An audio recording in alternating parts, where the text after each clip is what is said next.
What's up, nerds? PaulMConti here for another edition of WarHAMMERED. Salute! And here with Dakadez, as always. We're here for part the second of the Maggotkin book review. We're going to dig into the War Scrolls and all that jazz. We may be joined by Tom from Warhammer Weekly at some point, if his kids ever go to sleep. And in the meantime, I just sent this out on the Twitters. Let me see. I meant to send this out on the Facebooks. There we go. It is out on the Facebooks. I'm actually going to be paying attention to the chat. Yep. Maroc in the chat already.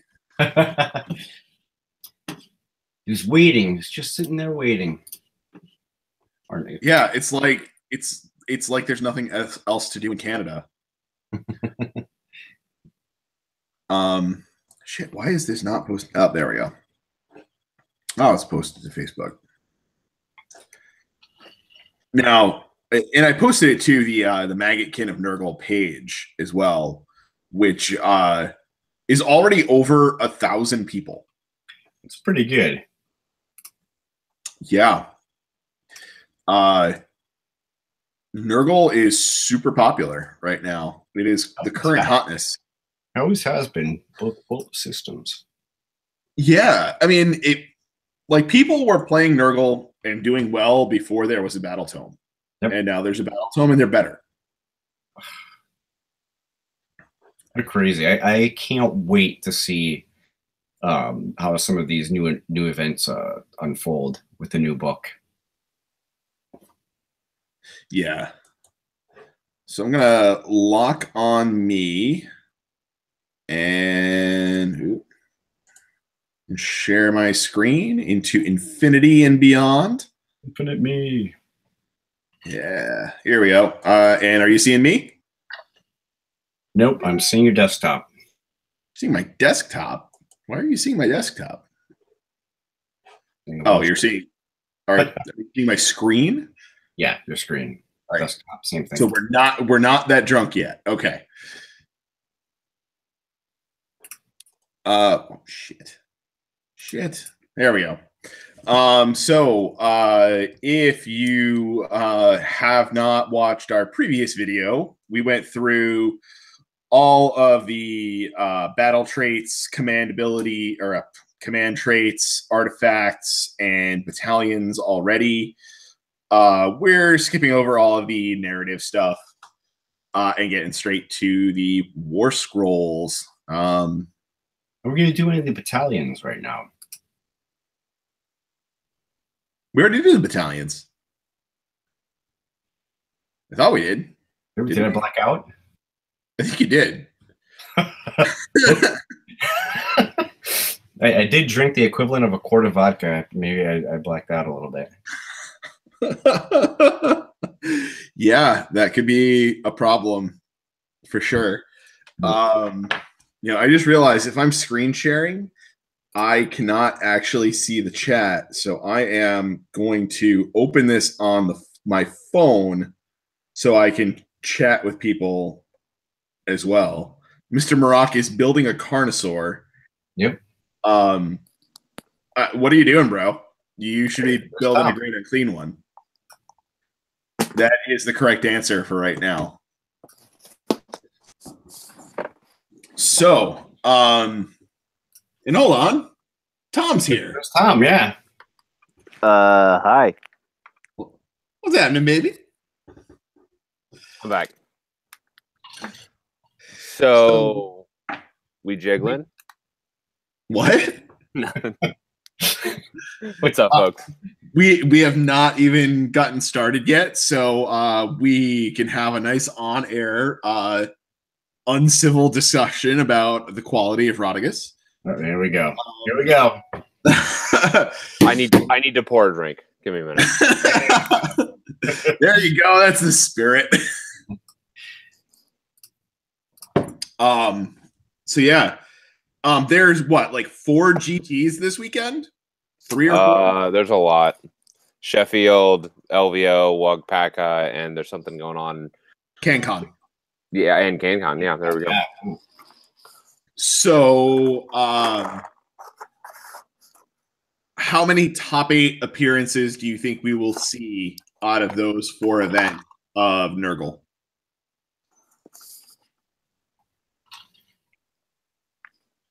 Anybody? One or two. Seven. One or two. My personal opinion is I think we are going to see a Nurgle list win at least one of them. There's no way. Disagree. They would have needed, realistically, they would have needed a Nurgle list painted. Like the lead time for most Nurgle armies is such that for most armies, like you need more than 3 weeks to paint stuff up. Like, so for example, like I could roll up to Adepticon or even Holy Havoc with a Nurgle list because I have a full force painted and I'd only have to paint like 2 units. But most folks don't, that's not the world that they live in. Like Ben Johnson painted up, 60 Plague Bearers or 90 Plague Bearers and 3 Guos or whatever. Like, but Ben is in general the exception, not the rule. Nurgle is also a really quick paint job if you're not like particularly. But let me point out, like, what you're proposing is that not only has somebody put together a force and painted it and gotten everything ready, but that it's a competitive force that they've ironed out the kinks. And on top of that, they're a good player. Like that constellation of things, I think we'll see 1 or 2 in top 8s. I don't think we'll have. I just don't think we're gonna have a whole bunch of people. Is the answer, and definitely I don't think we'll have anybody winning with a Nurgle list out of the gate.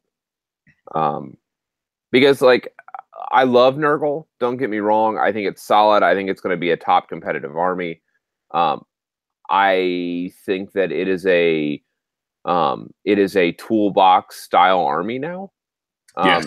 And so you're not going to roll in with like, how do I want to say this? Like you're not going to roll in with a tactic and just execute that tactic. Like that was the advantage of my prior army, was that I had a bunch of things that I could like mitigate almost all unreliability, and Be'lakor could deal with anything else. Anybody that's going to beat me to the drop, like to help control that situation. And then I still had like 3 dicing for my fly, turn 1 if I needed it, yada yada. Right. And so like that world of Nurgle is gone. So if people think that they're just going to roll up and like wall people off and send a bunch of stuff forward, like that's not happening anymore. Like you're going to have to respond to what's on the table. You're going to have to play smart. You're going to have to deploy things in the right spot. You're going to know how you deal with a Fire Slayer army is going to be different than a Change Host army. Is going to be different than a KO army. And you are going to have different deployments and different tactics for every single scenario with a Nurgle army. I think a smart player could be ready for that, though, if they had the existing Nurgle army or could paint it in time. Right, and that's the point. Is that like I think I agree with you. I think a properly prepared Nurgle player could do that. My challenge is I don't know how many there are out there. Right. Good point. I think that 1 or 2 may trickle to the top. Like I said, but that's top 8. Top 8 I think is too generous. Some of the events, like I think Wagpaka only has 30 people, so top 8 is not that challenging. That's generous. Like I would say top quartile. Okay. Yeah, like a podium. Like who's going to podium? So top 1 to 3 or best in class, best in Grand Alliance. That's what I would be interested in. Top 1 to 3 and who's going to be best in Alliance. And I think we might have 1 Nurgle show up, possibly. We'll see. But I mean, you're still like, that's not going to be chaos at Wagpaka because that's Nurgle's not going to be the one, because like Relian's running his super fine-tuned change host, the same thing that like Tony was running at Wagpaka. Like that's not gonna, like Nurgle's not gonna do well against that. Against yeah. Yeah, he's got the change host.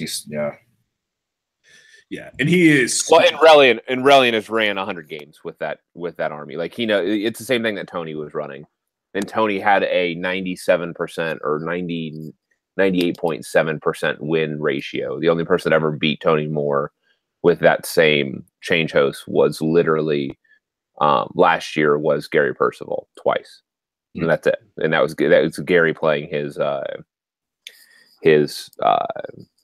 KO. So I don't know. It's a super fine-tuned change host list. Yeah, and so like Wagpaka, I mean, I think Relian will probably do very well there. I know he played Marv in round 1 against like triple Bastiladons, and he still took the win. So wow.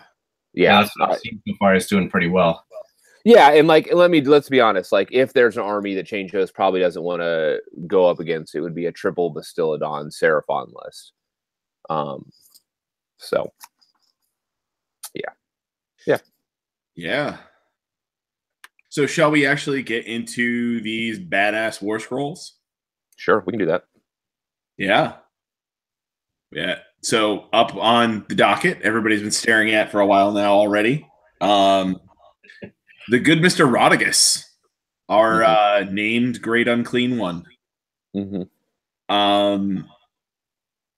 So, I mean, I think the big highlight of this is his spell. So goes off on a 7, you roll 7 dice for every, well, you consult the chart for his Deluge of Nurgle.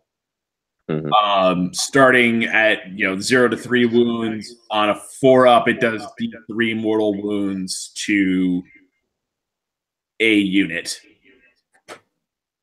And somebody is echoing on me. Am I echoing? Hello? Hello? Nope. I'm going to blame Dez. Generally, it's just good to blame Dez. Thanks, Dez. Yeah, and he has had so much vodka already that he's probably just not even noticing it. What? Huh? What? Echo's gone, right? Is it?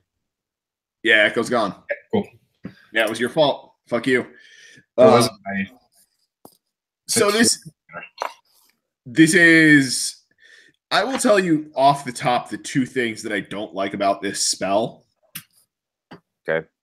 Number 1, it goes off on a 7, which is a relatively difficult casting value, especially for someone that cannot go on a Balewind Vortex and cannot get an artifact that gives him +1 to cast. It has nothing on his scroll that gives him +1 to cast. So he... Okay. Always on a 7, unless he's next to a piece of arcane terrain. Yep. Or some other thing. Do you know what this guy is? Do you know what he is? A bitch? He's an artillery piece. I will not say what? With that. Yeah, like what this guy does is he sits in the back of the board and he holds your objective, and he does the Deluge of Nurgle. And then he and with his other spell, he can either do a long range debuff, or he could do one of those other things. And he's like, you have a 50-50 shot of getting off Deluge, and hopefully you can, you have an arcane terrain piece that you can just stick them on. If not, it's not the end of the world, because you don't ever need Deluge. Does that make sense? Like, it's not like you are relying on this to remove key pieces. It's what you're doing is you're applying pressure where you can, when you can, when it does go off. I think that if people are looking at this like a strategic, Blades of Putrefaction, like turn the game type of thing. That's not what that is. It's this combined with Squall, putting consistent AoE pressure, 2d3 mortal wounds on multiple targets when it fires off. That's what you're doing. Yeah, and it's artillery. This is replacing, like, he is functionally a Plague Claw, except he's hitting multiple targets, all with mortal wounds. And if anybody like is stupid enough to try to pull him off the table by engaging in melee, he is going to crap mortal wounds all over their face. He has some good rend attacks. I mean, what he's going to do is he is going to be fairly unassailable unless people put some meat into him. And if they put some meat into him, they have a good shot of losing those models. But anybody that's trying to play him but you need to play him like an artillery piece. Does that make sense? Yeah, I mean, I think his stats are just basically not that good for an artillery piece. I'm just not that excited about for the number of points that he is. If you're using him strictly as an artillery piece, compare him to a pair of Plague Claws. When you look at him, compare him to a pair of Plague Claws. That's what you need to compare him to. And when you do that, you'll see that he's an artillery piece that's a better artillery piece. Because those Plague Claws each only get one shot, so you're getting 2 Plague Claw shots hitting on 4-ups, which guess what? Only one of those is going to hit. One might wound and do a d6 normal damage, maybe 2d6 on -2 rend. But when his spell fires off, it's on average 3 sets of d3 mortal wounds. And he's getting a second spell. And he's more survivable than the Plague Claws. He has a better save. The same amount of wounds. I mean, he's an artillery piece. I don't think he's bad in the middle of the board either. Say what? I don't think he's bad in the middle of the board either. Moving up. Right. Yeah. You're like, when I say artillery, like, he doesn't have to be at the back of the board. You could stick him on any objective. He's an objective holder unit. He's not how I was thinking about him too, like in the one where you have the 2 objectives and heroes have to grab either one. He'd be awesome. Surround him with bubble wrap of plague bearers is good to go. Mm-hmm. Yeah, the challenge is,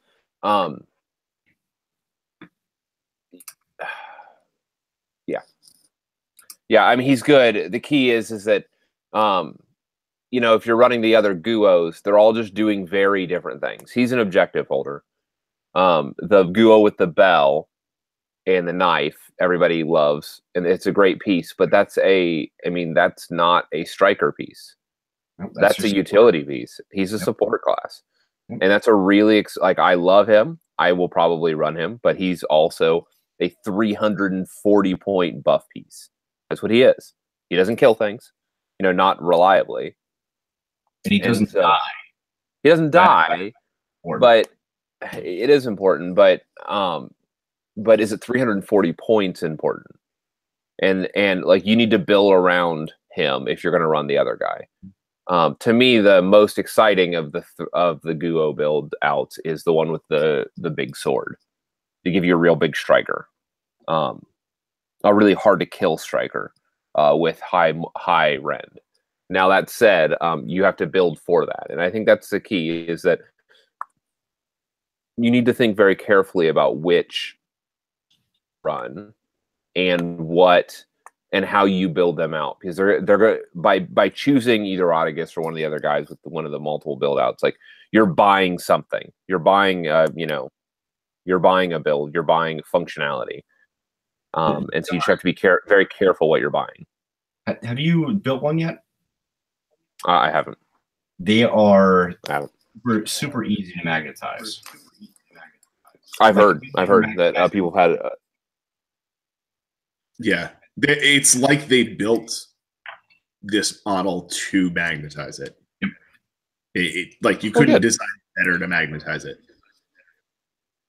I think that's encouraging. I'm glad that they went that route. Yeah. I mean, it's definitely and it goes together very nicely, and all of the seams for the most part are hidden in rolls of fat, which is very I've heard that. Yeah. And pretty funny. Um, so yeah, he's definitely a really nice model. So since we're talking about the other Guo, that's what I'm looking at now. Yeah, the great unclean one. The other thing that I don't like about Rodigus is that he doesn't have a command ability. Well, that doesn't bother me. I don't want him as my general. Not meant to be the leader. Well, like I don't want in general, I don't want a Guo as my general. Like, and not unless I have to, not unless I'm running like the thrice befoulment or whatever. Like, you want if I want well, maybe. Maybe Glotkin. Honestly, I still like the Harbinger for my money. I'll take the Harbinger almost any day of the week, because he has all the keywords, and so I can build him. He can be exactly what I need him to be. He's a demon. He's a Rotbringer. He's a mortal, and so he can have all the items, all the right items, all the right everything.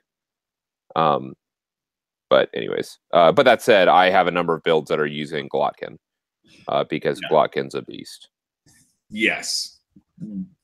The other thing that honestly points me a little bit away from the great unclean one being your general is that the command traits for demons aren't that good. Nope, they're not. So in general, let me just say, I don't think most of the command traits are good. And what I mean by that is it really makes it like not that hard of a choice to take a Glotkin as your general. Right, because I don't mind giving up any of the, like, I'm not saying that they're terrible. I'm just saying there's no standout, like, obvious choice. And because of that, it makes giving that up easy if you need to. No staunch defender. Yeah, there's no staunch defender there. Which, I mean, I guess that's good. It is good. I find there's a lot of hard choices to make. There's a lot. Yeah, like lists in general. Yeah. I would say there's no right choices. Right. There's a lot of solid choices. I'm a fan of the Harbinger running the -2 to like bravery ability, like the horrific visage one. I'm a real big fan of that. Yeah, there's a lot of interesting options. Yep, indeed. So the great unclean one, this guy can basically either be a giant buff wagon or a giant slow moving monstrous beat stick. Yep.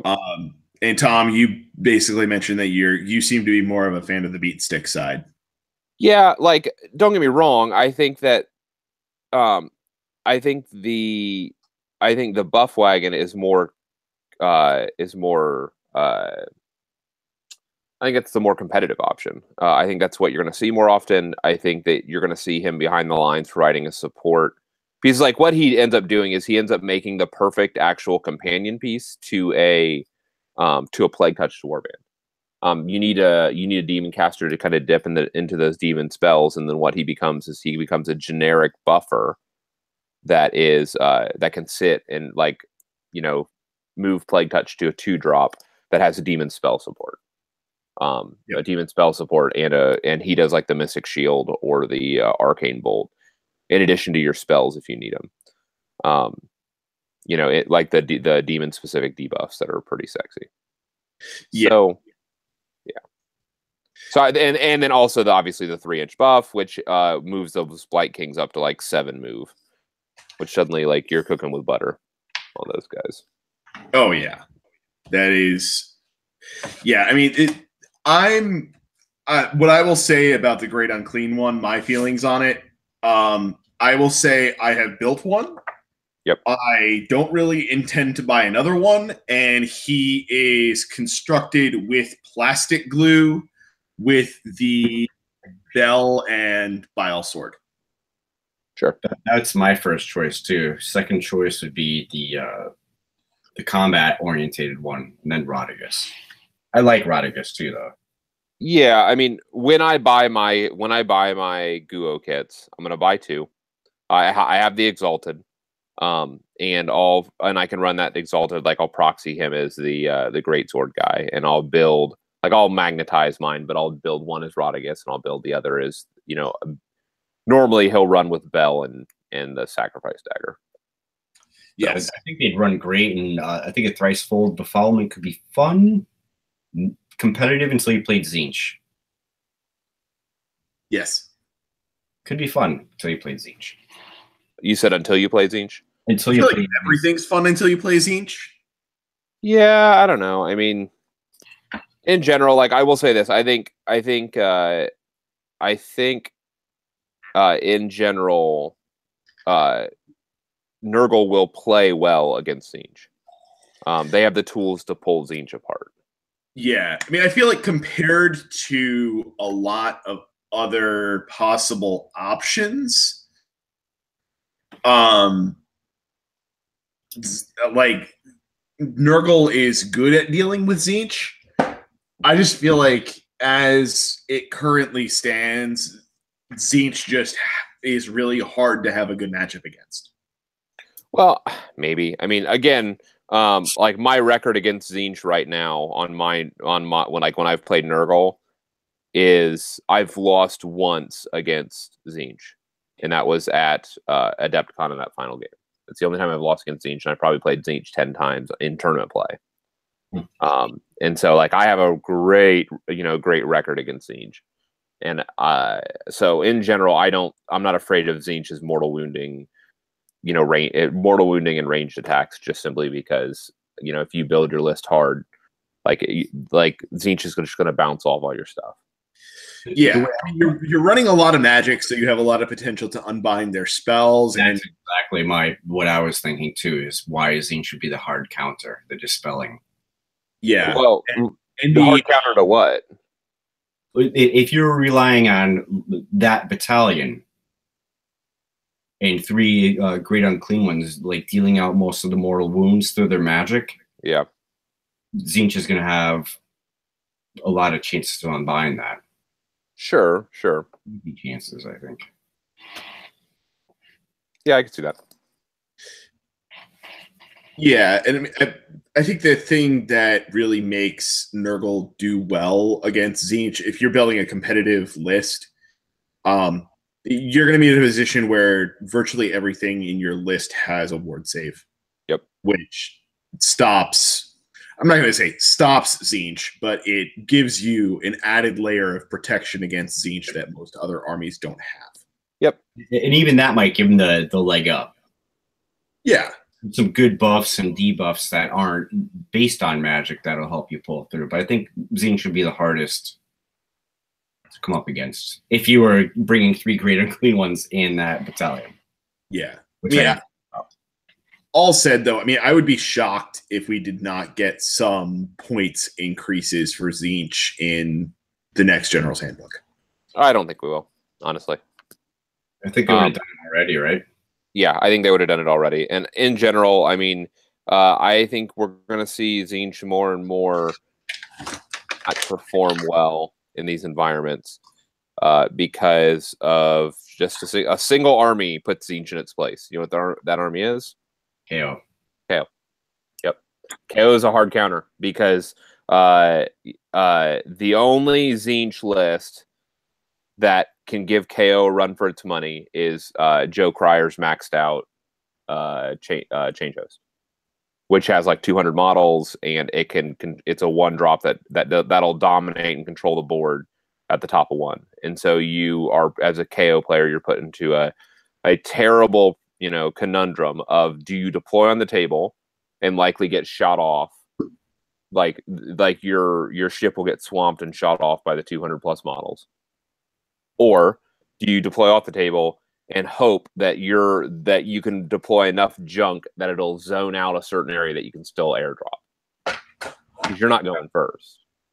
Yep. And so Joe's list of his Change Host list is a brutal punch to KO list, to competitive KO list. That said, KO list in almost every other matchup will just simply dominate Tzeentch. Yes. And be a fairly bad matchup against Nurgle, though. I'm not convinced. I'm not convinced. I guess it depends. I mean, What are you afraid that I'm shooting at? I'm not going to shoot at plague bears. You know what I'm going to do? I'm going to ram an ironclad into the tip of a plague bear unit and engage 4 plague bears and let them beat on the ship literally for the rest of the game. That unit will go nowhere. The great and clean one is gone in turn 1. Great and clean one's dead turn 1. You know, I'm not afraid of Plague Touch Warband. You don't know why? That penalty to hit is only melee. Yeah. So I'm going to shoot off all the strategic pieces. You know, they're going to lose almost all their heroes, or they're going to lose multiple heroes at the top of one. I don't have penalties against them. They're not running Cunning Deceiver. You know, like I've done the math, and the reality is that I'm not scared of Nurgle with KO. Yeah, and because what's Nurgle like KO is a pretty fair fight.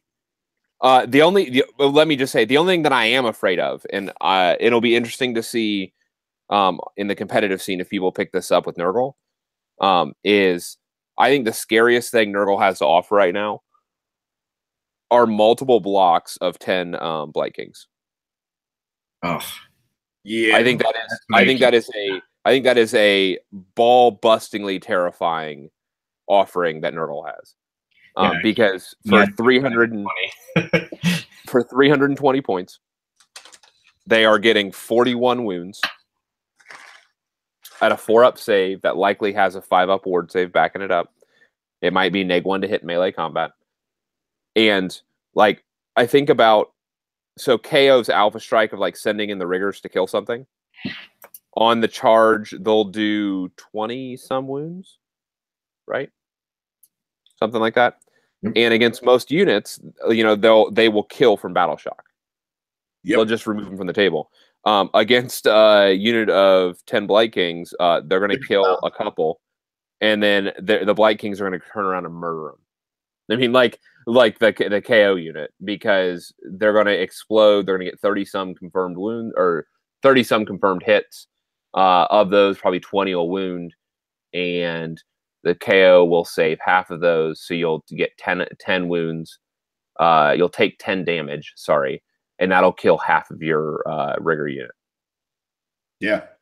And like you're just gonna bounce. And the reality is that you can easily have with Nurgle 2 to 3 of those 10-man units. Yeah. And so like to me, that's the scary Nurgle lists. The ones that I think they're going to be the most competitive are going to be heavy Blight King, and just flood the table with Blight Kings. And they'll either run Plague Touch Warband or they'll run Plague Cyst. I think that they're competitive, or Blight Cyst, sorry. I think they're competitive. I think there are competitive lists in both of those battalions. The book's pretty even, but I think once you start like really looking at it, the Rotbringers are gonna bring the pain. Yep. Just buying all those Blight Kings. Well, yeah, I mean, I have 25 Blight Kings. So for me, like, it wouldn't be a stretch, and I have 15 painted, so like I could probably get there if I wanted to run that list. I've poured so much time into my KO Fire Slayer stuff.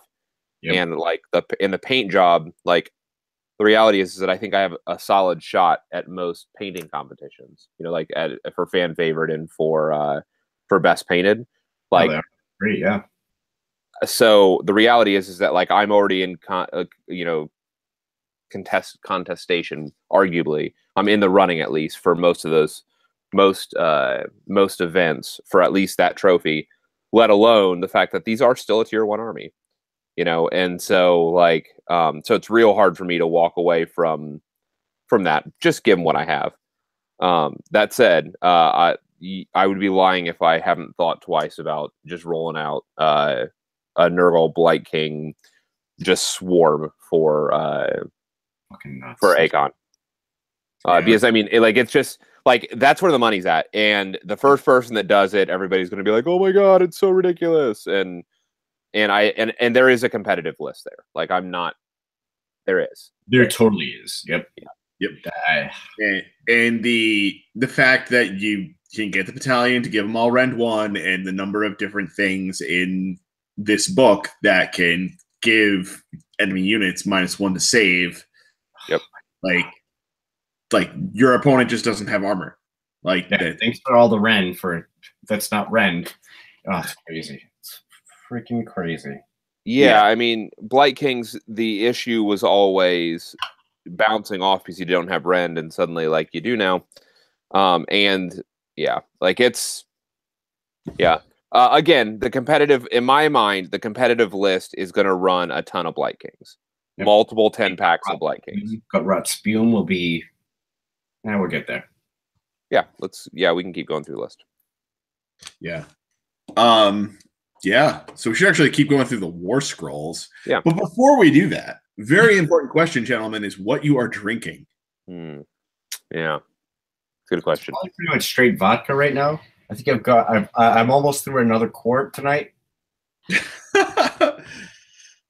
Which vodka in particular are you drinking? Tito's handmade vodka, because I will wake up blind tomorrow, but with no hangover.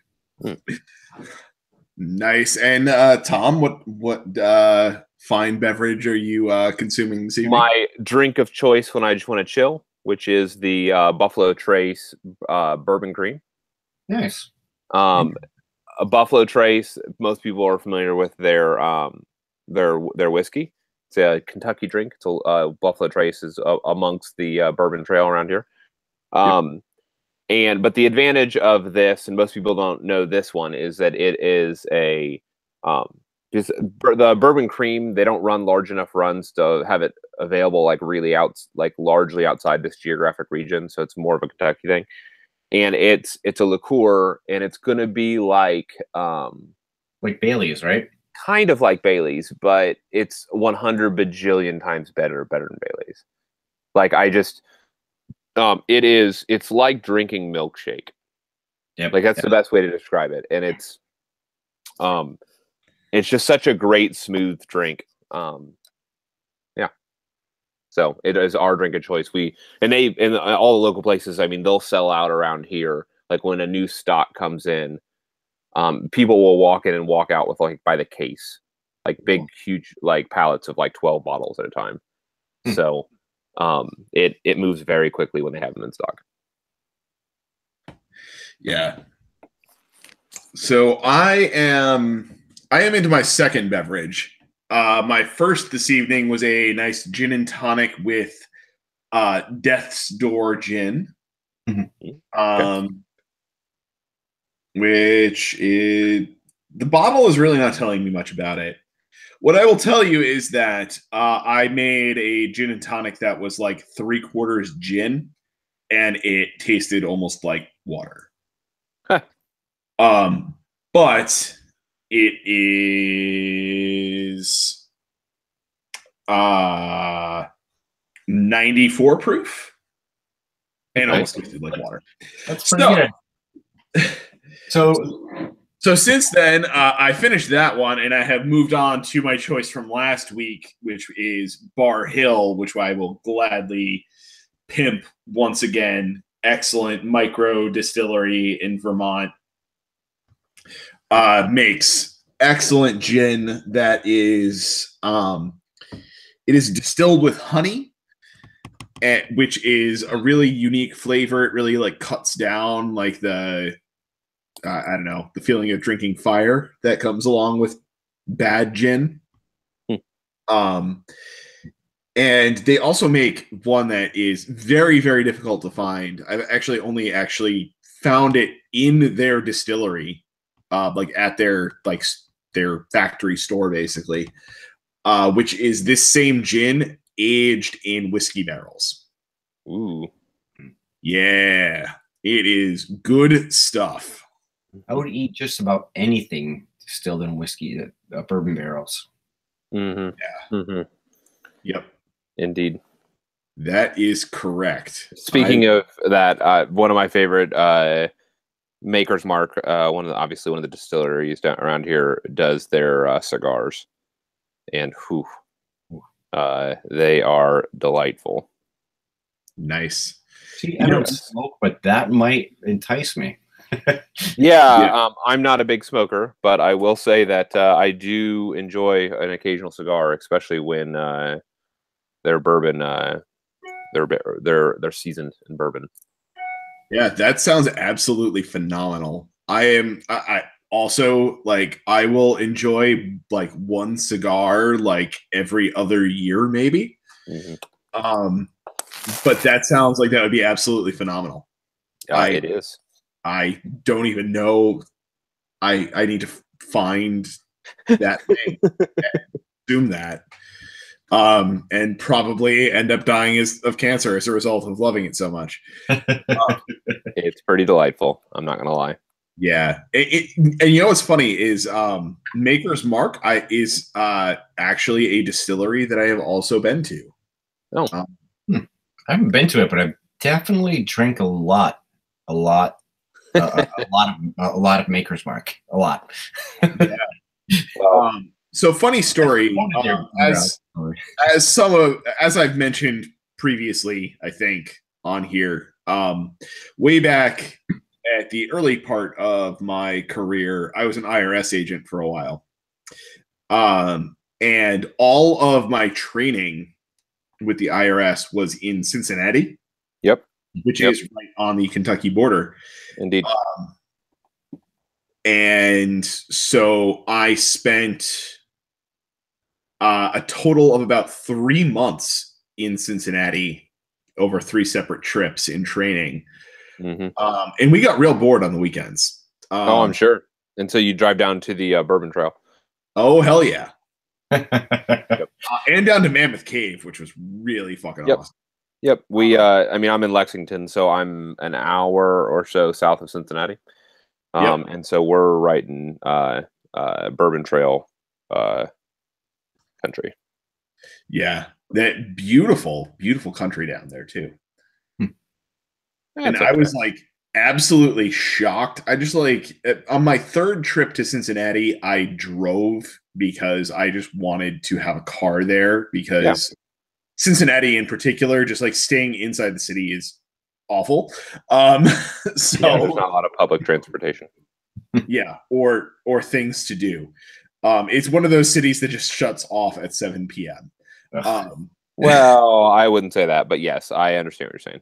I lived in my undergrad degree was at University of Cincinnati, so I lived in Cincinnati proper for a number of years. Yeah. Yes. So you understand the pain. I do. My wife, her whole family's from Cincinnati, so yeah, you just need to know where to go is the key. Yeah. Yeah, I actually a lot of my IRS training was actually like right over the river in Kentucky in Covington. Or Covington, yeah. Yep. Yeah. Yeah, so that was fun. That was interesting. There are a lot of fuzzy memories from that. Yeah, for the majority of my IRS training, just funny aside story, we got put up in a hotel that had like 2 hours of open bar happy hour every night. Wow. So like IRS training was full of a lot of blackout drunk. Yeah, there it goes. Well, sounds like our government. Yeah. Woo! Yeah. It was great. Have you ever been to the Hofbrauhaus in Cincinnati? Yep. Or in that area? Yeah. Yeah, we whenever Vince and them come down to my place for D&D marathons, Hofbrauhaus is normally the waypoint for folks. Oh yeah. On the drive down. Have you ever done the shot ski? I have not. I have. What is that? I like it. It is literally a ski, like a snow ski with a bunch of shot glasses like glued to it. And it is like a group shot, like 5 people taking a shot at once off of a snow ski. Yep. I did that by myself. Will they let you?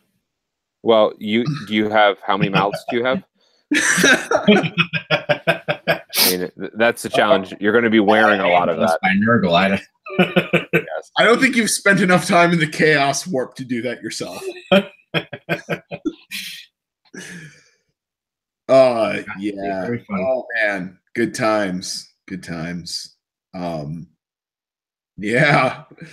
There were a lot of fuzzy memories for me being like 22 and an IRS agent in training. I'm sure. Those were some times. Anyway, we're talking about Nurgle, right? Yeah. Well, I mean, clearly, we took a detour there towards into alcohol land, which that's part of the fun. This is WarHAMMERED. Yes, so. It is. It is. And I am definitely increasingly intoxicated. See, I have this bad habit of drinking gin that doesn't taste like booze. So, like, this shit just goes down way too easy. Oh, yeah. I'm already down a quart. Another quart of fucking vodka. It's not good. Your wife is going to be so pissed at you tomorrow. She'll never know. She will if you wake up drunk. It's happened before. Nice. I'm going to guess. Kirk is watching our show right now, and he messaged me on Facebook, and he shared what his evening looks like. Let me see if I can share this for us real quick. Since we can't actually share photos in life is hard. Hold on. Since we can't share photos in the chat. This is what he shared with us. This is what the evening looks like for him. I love it. So he is joining us in the evening of Nurgle and beveraging. That's proper glass too, because the Great and Clean one's not a small model. That's true. It's true. He's clearly doing some work there. No, it's almost a punch bowl, I would say. Yeah. And you can actually like switch over to you and unlock from me for a second. So who is this? This was Kirk Kovich. Kirk. The Red Wizard. Yes. Kirk Kovich, the Red Wizard. Fabulous. Indeed. I fully support that. Like any beverage that is the size of a Great Unclean one is the correct choice. Prop up. Yep. So many props to you, sir. Indeed. All right, so I'm going to switch back over to these War Scrolls. Okay. And, now that we've covered 2 out of these War Scrolls and it's an hour in, so what do you guys think of the Poxbringer? Already. We are 2 War Scrolls in and I can't fucking talk. Oh, it's the best time ever. Yeah. Ever. So the Poxbringer? Yeah. Yeah. I mean, I feel like he's like, if you're taking the Taliban, like he's pretty much like the auto pick for the Herald choice. Yeah. Let me say this. Like, I think the Poxbringer is my favorite of the Heralds. I will not let you say that. He is. He's I know, but you just always say, "Let me say this," and no one ever challenges you on it. So no, it's true. It's true, but it's also true. He is the best of the Heralds. He is. He is also like the worst model of the 3 Heralds. Nah, I got him painted. That means he's the best. Yeah, it's the only one of the 3 I already have painted. And he has the worst name. What, Poxbringer? Yeah. Like Sloppity Bilepiper is definitely the best name of the 3. Yeah, that's fair. You have a point there. Like I seriously just like for the awesomeness of that model and that name, I want to paint him up and run him as a Poxbringer just because it's Sloppity Bilepiper. That's true. I bought one the other day just because of the dancing nurgling. Yeah. I mean, Sloppity obviously has the character of the Heralds. Yeah. And supposedly he's awesome in 40K. He is really good, yep. Which is really funny because there's nothing about that looks like it would be any good in 40K at all when it runs up against, like Well, it's the dance fever rule. 20-ton mech. They have this special ability. The hills are alive with the sound of music. It's really good. Is that what the rule actually is? I wish. That's delightful. But I think the Poxbringer, if you give him favorite poxes, and you put him on the Balewind, it's pretty good. Yeah, definitely. I mean, I think favored poxes is like my choice is basically like throw either favored poxes on him or on the Great Unclean One. Yep. And then I gotta find my spell lore.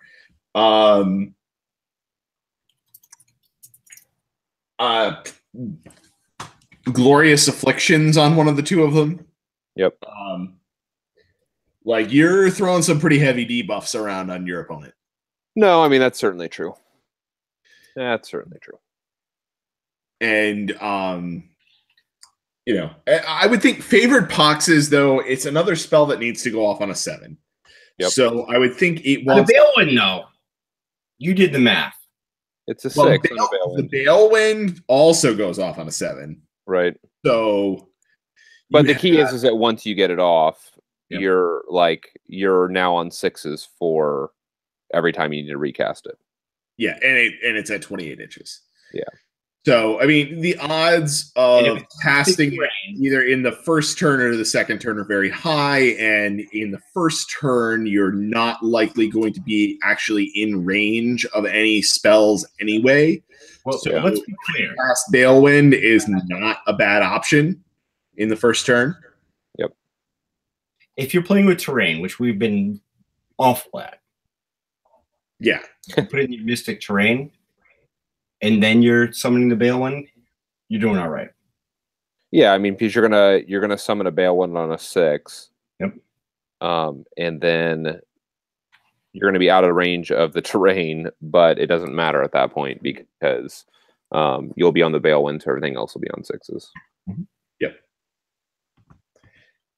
And favored poxes is one of the best spells in the book. It's crazy.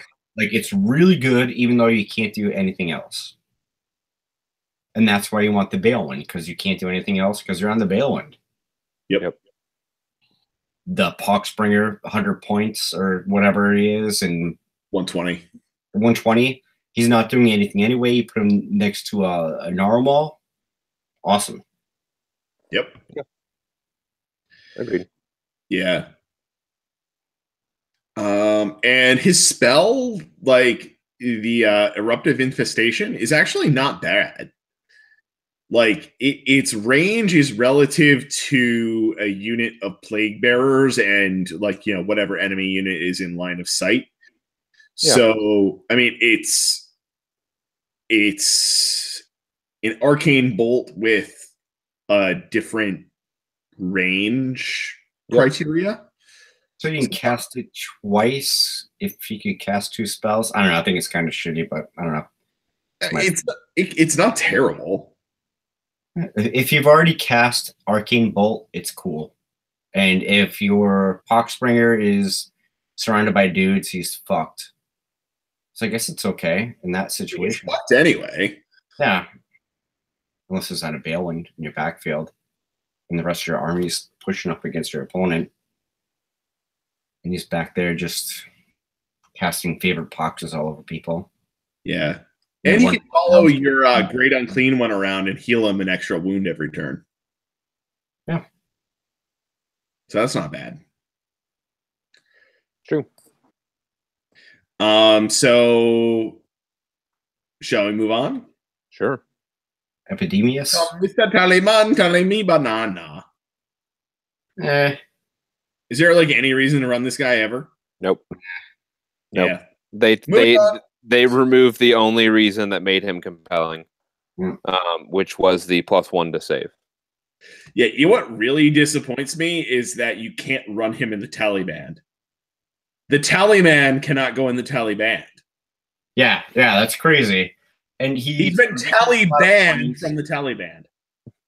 Indeed. He's a crazy amount of points. You can hide him out of sight, and you can slightly buff your army for 200 points.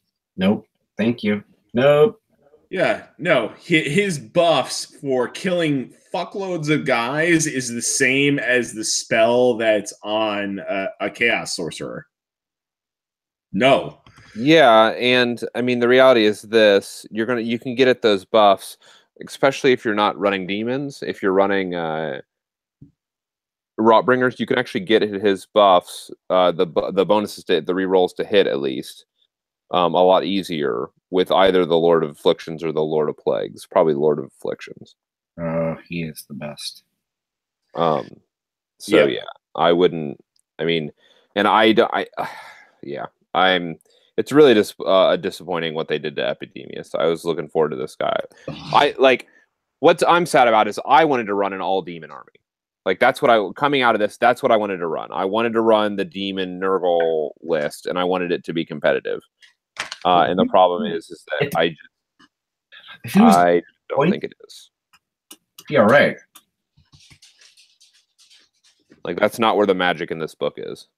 Nope. Yeah, I mean, I feel like regardless of what you're running, you need to dip into both demons and Rotbringers.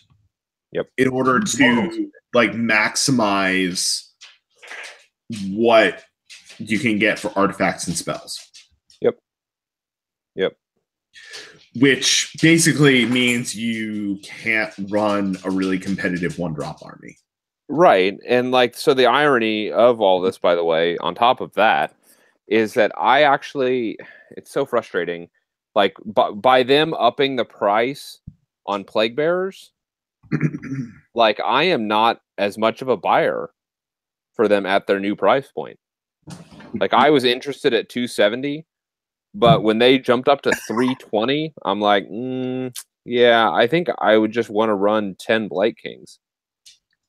The Blight Kings. Like I know it sounds silly, but 10 Blight Kings can do a lot more. Like they're less resilient. They can do a whole lot more than those 30 Plague Bearers. I subscribe to that 100%. Yeah. Yeah. I mean, my current build I'm working on that I have on order is Plague Bearers and Demons. Yeah. But like I don't think it's bad. Like I just will I eventually run the Rotbringer list? Probably. Mm-hmm.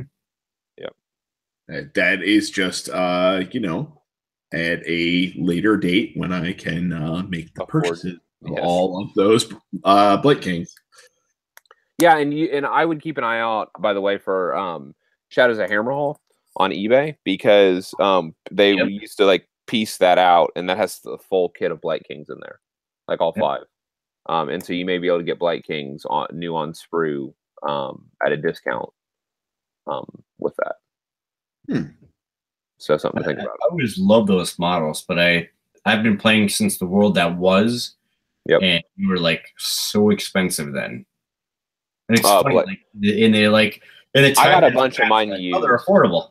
Yeah, I got a bunch of mine used.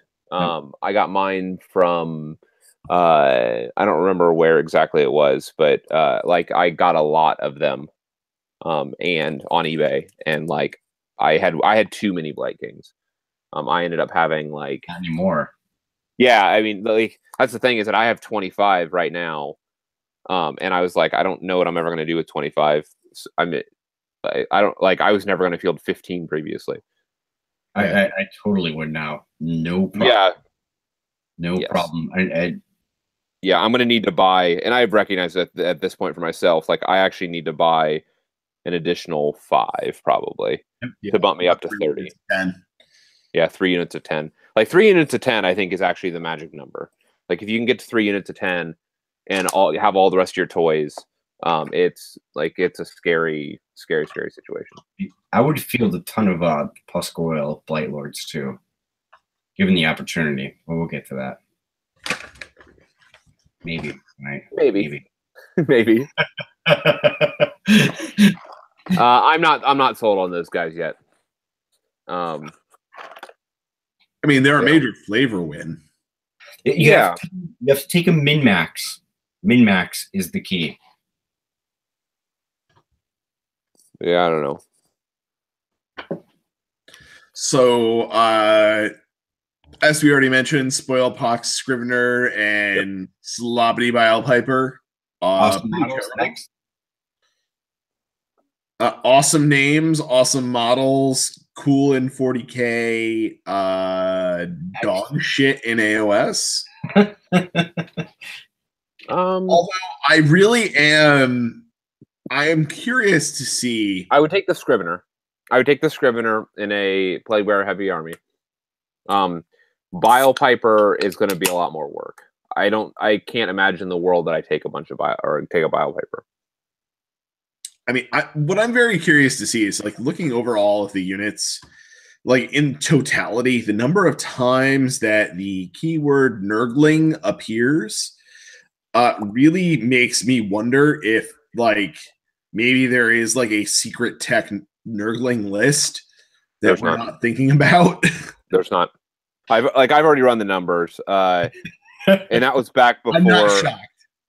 Yeah, that was back before they nerfed Morbidex.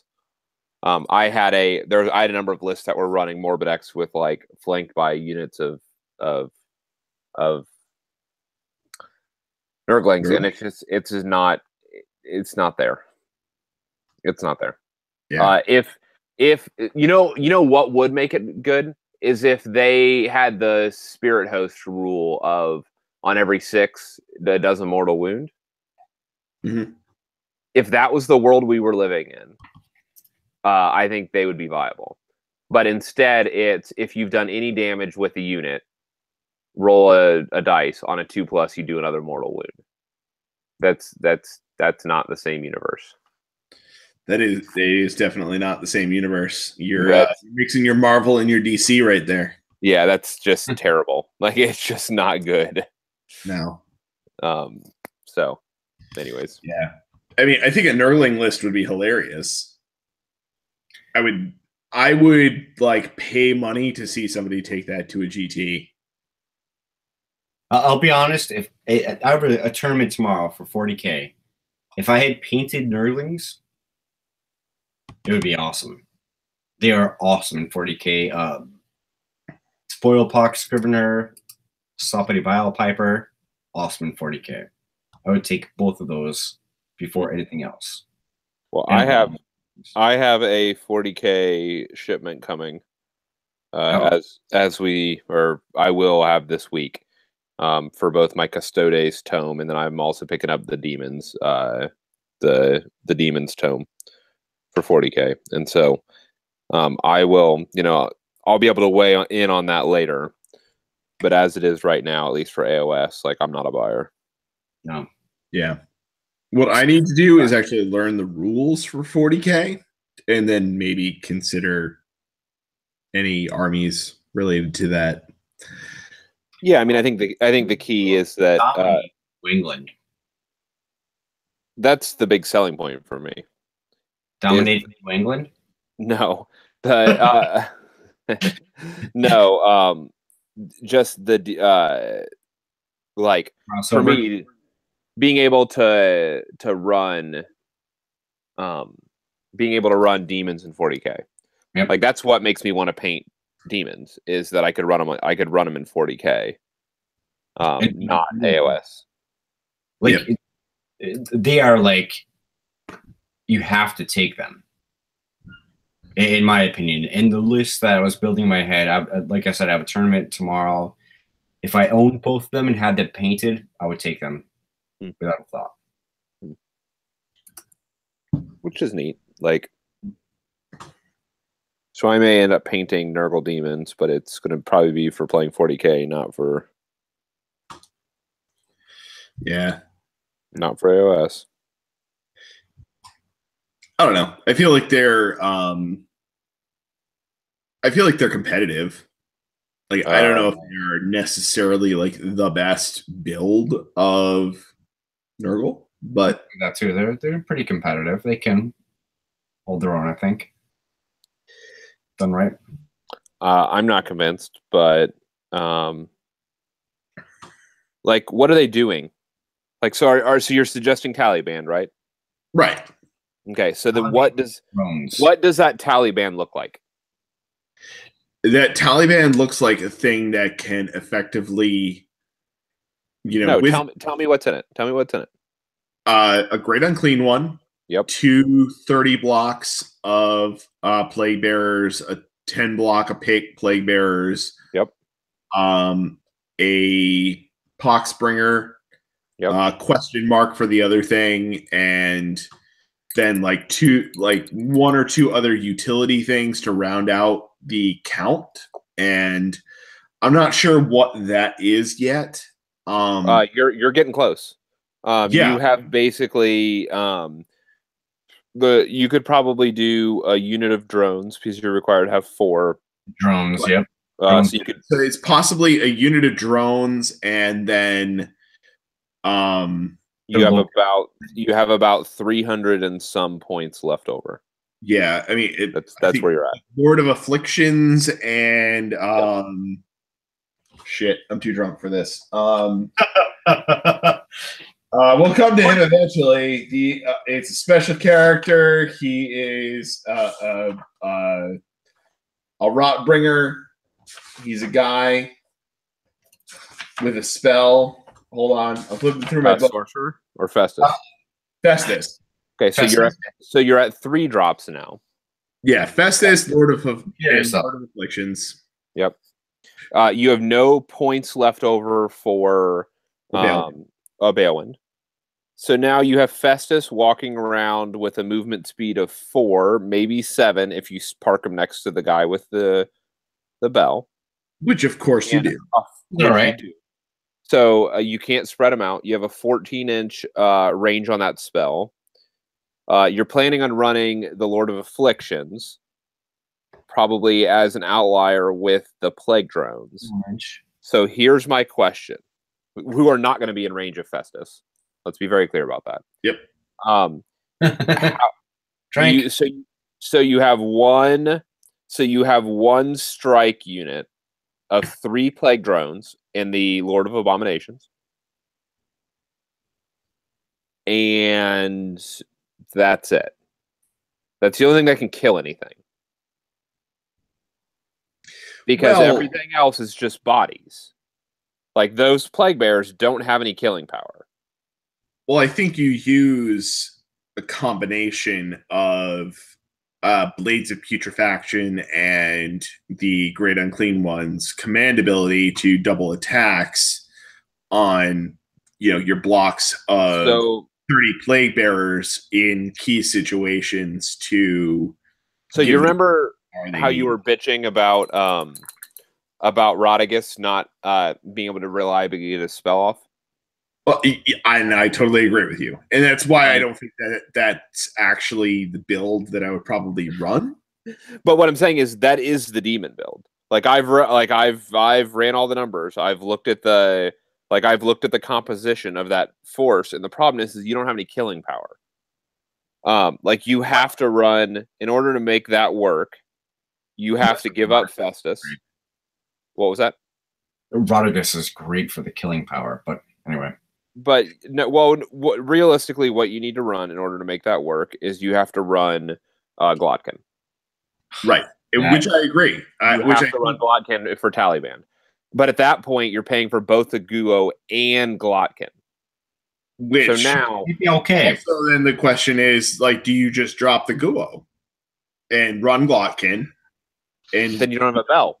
Then you have 4-inch moving Plague Bearers. You can't do that. Like with that army, you can't do that. You have to have the bell. And so instead, what you do is you lose the Lord of Abominations with Rustfang.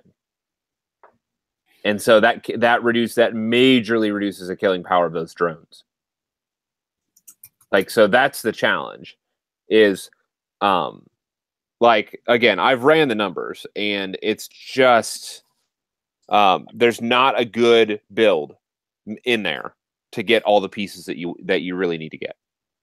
Yeah, it's definitely a struggle, and I wonder if the demon heavy build is just don't take the Taliban. Like, Yeah, I'm not I think that's probably your best bet. Like, I think that you got an extra 220 points to play with. I don't think the Taliban's worth it myself. Yeah, I mean, you're buying a low drop. That's what you're buying. And an artifact. And an but artifact. You're already like so durable. Why do you care?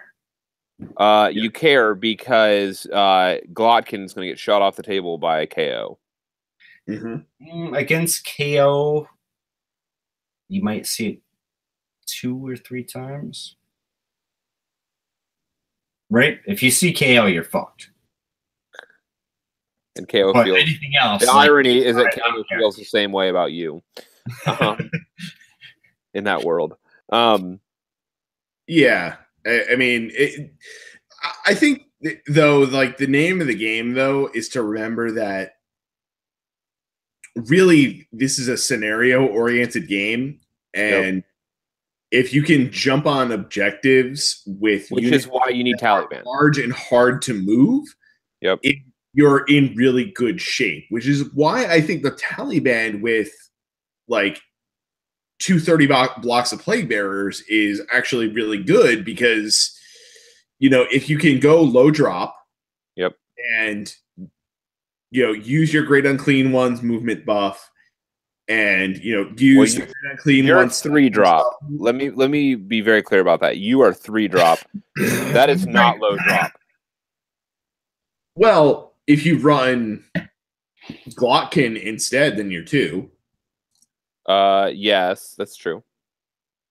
So, and I'd feel much more comfortable about being 2 drop with Glotkin. Right. And I totally agree with you. And at that point, you have 2 30 blocks of dudes that are -2 against shooting, -1 against close combat, 5 up, 5 up. You have other spells to throw around to debuff your opponent. You have probably Blades of Putrefaction on one of your sorcerers to actually hit back. Glotkin has to be the one that has blades. Right. Which is fine because you don't need to get it off every turn. It's like blades, like twice a game is enough to get a unit of Plague Bearers to just, you know, clear off an objective that's being contested. Yeah, I'm not gonna disagree with that. So, I mean, I think it's really in a position to, like, if we're thinking about this in the context of, you know, we're running with the scenarios that we have in the book, you know, if you're running the Taliban plus a Glotkin list, now you're 2 drops, you're going to go first the majority of the time.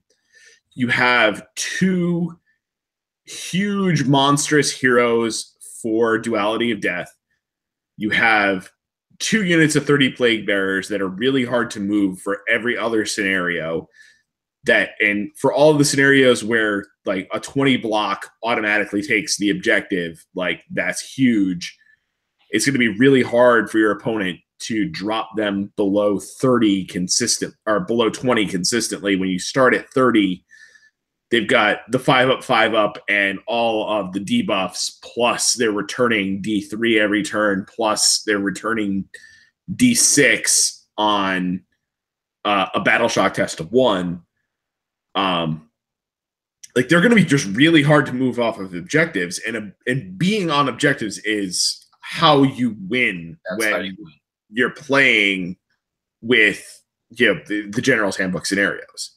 Right. Can I point one thing out really quick? Came up in the chat. Great Unclean One with his command ability gives his buff to 1 unit. Yep. Glotkin is a 14-inch bubble. Yep. Yes. Every unit. That's why we're saying of his base is getting +1 attack. Yep. That's what makes him awesome. Yeah, that's why Glotkin's a better option, is because he's going to double the number of attacks of all 60 Plague Bearers. Exactly. Or Vikings. Yeah, I mean, but in this world where we're talking about. Yeah, we're not running Blight Kings. That said, I mean, yeah, it's tough. But I just wonder, like, it seems like you can just get more bang for your buck if you just went pure Plague Touched. Yeah, I mean, it's still good. I think there are several different potential competitive builds out of this book, and it's going to be a matter of actually play testing them out a bunch of times to see which one's better.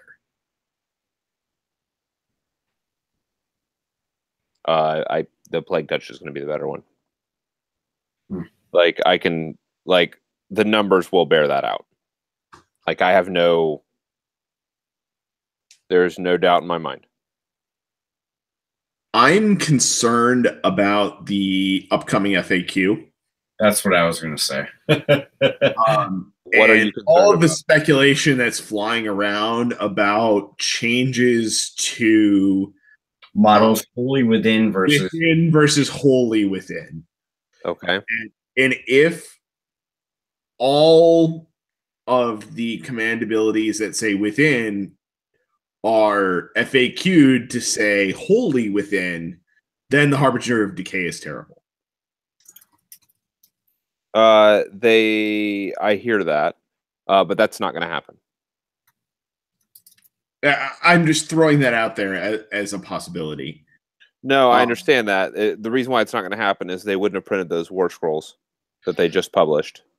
If with that, they would have changed the language. They would have changed the language, like, so that they're not literally rewriting it with brand new published stuff 2 weeks later. I mean, I wouldn't put it past them. No, like no. Well, that's not what they said in Warhammer Weekly. That what? I'm just messing with you. Like that like, what do we say on the show? That I don't think that they would have. Let me be very clear about that. I don't think that they. Damn, I have to drink again. They're going to change wording that swiftly on a number of abilities. No, if there are any people that I'm really afraid of, by the way, like, if we're talking about, like, who might get hit, who might get dick punched by these changes, it's Stormcast. I mean, yeah, we know that they need it. Well, I mean, no, like, so what's going to happen is this: it'll be a death by 1,000 cunts with the Stormcast, and what that'll mean is that the setup restriction on Vanguard Wing will be wholly within 9 inches or whatever. They'll make it so that the prayers don't stack, and they'll make it so that what's the other thing? So you can't set up in combat. So wholly within, X number of inches, you can't set up in combat. It'll be just a bunch of small little. They'll make it so the Castellant buff doesn't stack with itself, like the Castellant lanterns. Yep. And just those small handful of changes will be enough to dial back that. No, that's not what I'm worried. Who I'm worried about getting dick punched. You know who I'm worried about getting dick punched? Who are you worried about getting dick punched, Tom? Fire Slayers, and particularly the Rune Smiter. And for those in the audience that don't ever read Fire Slayer War Scrolls, because until very recently they were terrible, what does he do? So he's the chap, the 80-point chap that sets up off table with a unit. Yep. Like that you deploy him off table. And then you set him up and a unit within, like no closer to the 9 inch the enemy, and he has to be within 3 inches of the unit that sets up. Yep. And so all the Fire Slayer lists basically have 2 units using 2 Rune Smiters that like deploy off table. Yep. Imagine a world when that unit comes on, all of the models have to be wholly within 9 inches of the Rune Smiter. What's the current rule? He just has to be within 3 inches of any of the unit that sets up. I don't think they would change its roll that much. So, well, all it does is it says instead of being able to set up your 30 in a huge conga line to like zone off the table and all that stuff, you have to set him up in a ball with him at the middle. You can still do the deep strike. Yeah, but you're still 9 away from an enemy. And you're still 9 away from the enemy. None of that changes. The key is that it removes the utility of the Fire Slayer. It changes the actual shape of what they come on the table, and you need to be able to stretch out tails and all that for all your buffs. Yeah, I'm not concerned about that because what GT has been won by Fire Slayers. Fire Slayers have placed in the top spots of every GT since the GHB went live. They've been in the top 3 to 5 spots in every single GT. Some of them had multiple Fire Slayers. Relian, to put things in perspective, we all know Relian. Yep. Relian's just is working on Fire Slayers right now. He's replacing his Tzeentch with Fire Slayers. And I think honestly, I don't think Fire Slayers are an unfair army. Like, I don't think they are a thing that needs to get nerfed. I think they are the thing that is currently needed in the metagame to balance out the other bullshit that's in there. I think that's what Nurgle is doing and what Death is going to do too. Like, it just balances out like the insane Alpha Strike nonsense. It makes it so that you're forced to think about more things than just drive across the board on turn 1 and kill everything. Well, Fire Slayers are going to get dick punched by Nurgle. The mere presence of Nurgle will shut Fire Slayers down. And what I mean by that is the reality is that Fire Slayers, every single like real attack hits on a 4-up. Yep. And like against Nurgle, that gets a whole lot worse. It just takes 1/-1 to shift all of the hitting for Fire Slayers down. Being 5 up is a really rough debuff. It's a huge debuff. And if they, heaven forbid, get another -1 to hit, like if they're running Blowab or if they're running Blowab's so good. Or Glotkin, who Glotkin can now hand out an AoE -1 to hit as well. So you combine them. Oh my god, it's so good. Yeah, either of those. Attack so many -1s to hit, like with Nurgle, it's ridiculous. And I think that's probably the list that's going to be most successful. Well, I mean, but you can do that and still be plague touched. Like, that's the thing. Yep. Yeah. I mean, because the plague touch is going to bring -1 to hit in melee. But I say that to say that the challenge is against Fire Slayers is that it will become a slap fight very quickly. As soon as the Fire Slayers move to like 5s to hit. You know, heaven forbid they get hit with another one of those -1s and go to 6s to hit. Like I think a good counter to this is the 3 Great Unclean One battalion, where you're throwing out shitloads of mortal wounds, where you're murdering all of the heroes, and they're just left there out in the breeze. Oh, you're saying for Fire Slayers? Yeah. I mean, the challenge with Fire Slayers is that they're just going to break line of sight to you. Because they have a bunch of foot heroes. And so they're going to go hide those foot heroes behind anything. And suddenly, like, all of those, the Rodriguez' spell and all that, none of it will trigger. Because, or heaven forbid, how about this? You got to remember that Fire Slayers are going to be sitting on a free once per game dispel. And so, because they'll have the rune of like Awaken Fire or whatever. And so that first time you do get Rodriguez' spell off, they're just going to shut it down. Yeah. They're just going to spike it down. And so it's, I think for Fire Slayers, what they really ought to be fearing, in a sense, is that penalty to hit. Oh yeah. You ask any Fire Slayer player, like, that is their bane. is their hitting numbers. Yeah, and they get a penalty to hit, and then Nurgle has the ability with magic and short range shooting to take out their heroes to reduce their beard saves so that their resiliency is effective, and then all of a sudden now the Fire Slayers are in the pillow fight game, and Nurgle is not in the pillow fight game. Right. And I think like Fire Slayers versus Nurgle wins. Yeah, I think that. Well, I would say that the money is the table is heavily slanted towards Nurgle in that matchup.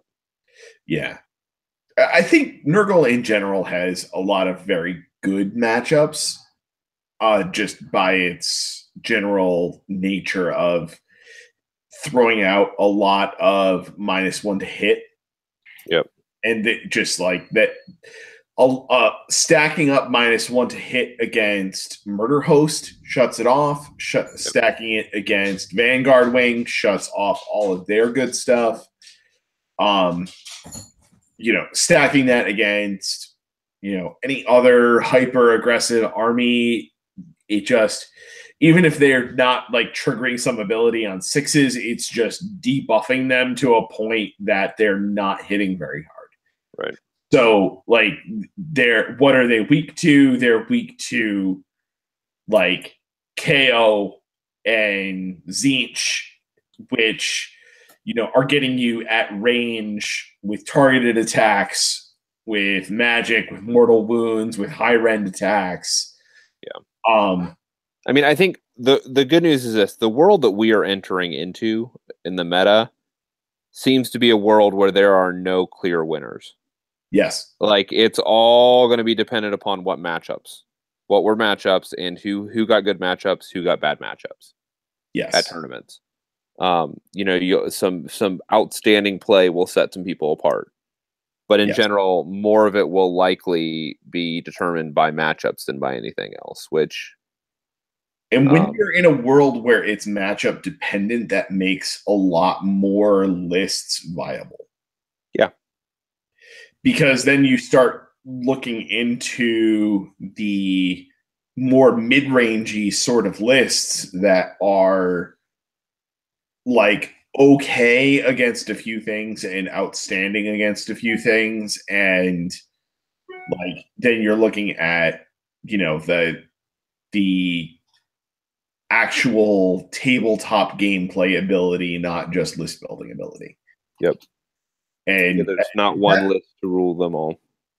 Yes, that is the world that I aspire to. I would love to see, a good all-comer Stormcast list that's nice and balanced and has a little bit of an answer for everything to actually be good. I mean, I think that we're close to that world. I totally agree. And I have the models to make that world a reality. Sure. As soon as that thing is a thing, I've got that army. And I'm pumped for it. That's the thing that's been disappointing me a little bit about AOS in general, is that it's been very much oriented around like SKU lists for quite a while. And if we get into a world where, the SKU lists are a rock, paper, scissors game, then the balanced all-comers list is viable. And, when you have that balanced all-comers list that is viable, then it's just as matchup dependent as any other list is, and maybe slightly has an edge because it's just well-rounded and a good player will pilot it to top tables. Yeah. That would be interesting if everything was like in a level playing field and the player made the game, but I don't think that's a reality. I mean, that's the world that we want to live in, or we say we. That's the world where we say we want to live. Yes. But every game. But the reality is that we're like, but you will still pick winners and losers based on which lists that you run. You know, there are Absolutely. like, you know, my KO list is going to do well against almost every, you know, like every lineup except for Joe. If I get matched up against Joe's stupid change host list, or if I would get matched up against the other bad matchup I can imagine with KO is Fire Slayers. Yep. It's just with Fire Slayers, it's a 50-50 draw. Like who gets that second turn. Whoever gets second turn, that's when the game would get dictated. Unless, let me just say, unless you have a lucky round of shooting. A lucky round of shooting can drive both. You could kill both of the units on the table off at the top of one, which is a real possibility. Yeah. I can imagine like the last KO list I played against you, Paul. Yep. Would just about fuck up anybody. Yeah. Which list was it? It was Zilfin Yep. at 40 Archanaut Company on the ground, and just like engine riggers, Sky Wardens all over the place. It just was. Yep. How many drops was it? How many drops?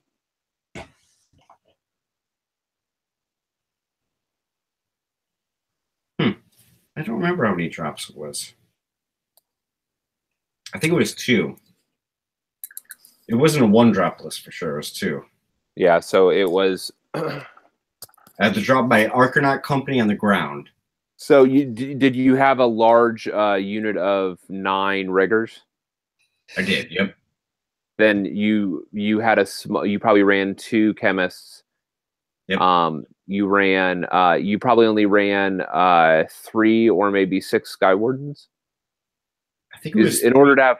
Yeah, it was In order to have 40 Sky Wardens. Yeah, it's probably three because in order to get 40 company on the ground, you need to make sacrifice. Like that's an entire unit of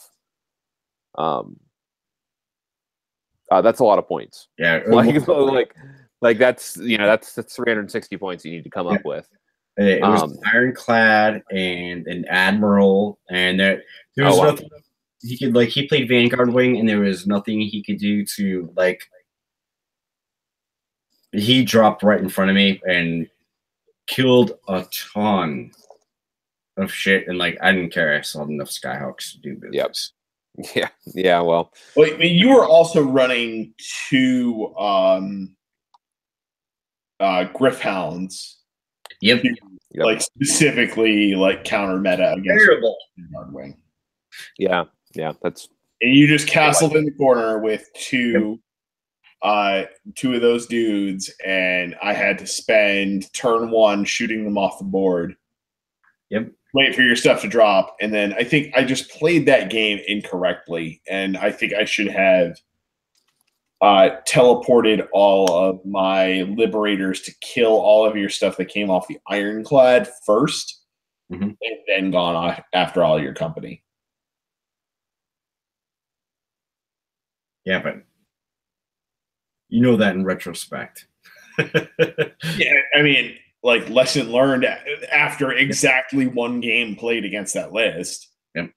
I mean, that was not like it's not rocket surgery. I didn't see it like when I was like deploying against it, but like after seeing it once, I'm like, yeah, I will stomp your face into the ground next time. Rocket surgery. Like, I mean, like I have to say, like I've been playing Vanguard Wing as my competitive list, but like that thing is so fucking stupid broken that it just needs to be fixed.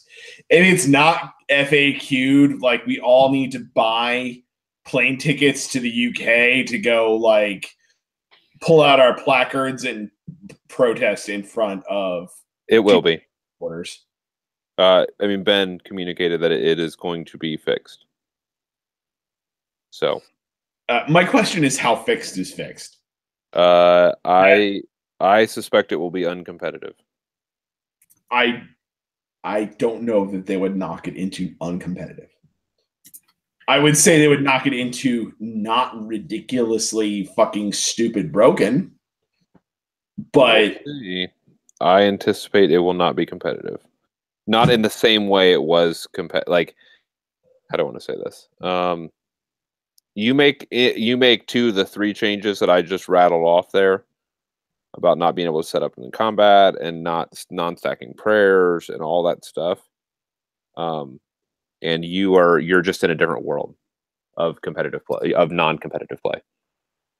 Like, it'll be okay for beer and pretzels, but it won't be hard like it was. Yeah, I mean, I think for myself, if it's not,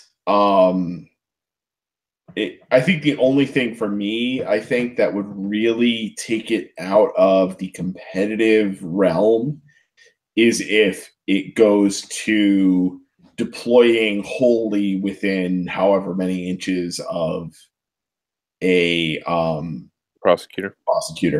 That's going to happen. Like, let's be very clear about this. Like, that is how they fixed every. That is how they fixed every single other setup battalion. Yeah, like I don't change know host and all those. Will fix that though. Can I interrupt for a second and say that Gary Percival, probably the best KO player on planet Earth right now, is tuned in. I'm pretty excited about that. Hey, Gary. How's it going, bud?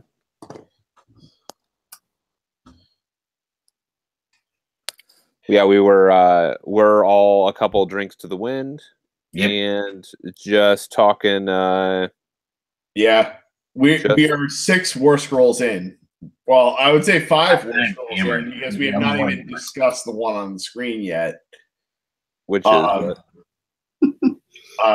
Horticulus Slimex. What do you guys think of Horticulus Slimex? Next. Let me say this. I think Horticulus looks fun. I think that I like the idea of running him and some Beasts of Nurgle. I don't think he's competitive. I think he is absolutely awesome for like he gets the flavor award. Like he is awesome for that. Great model.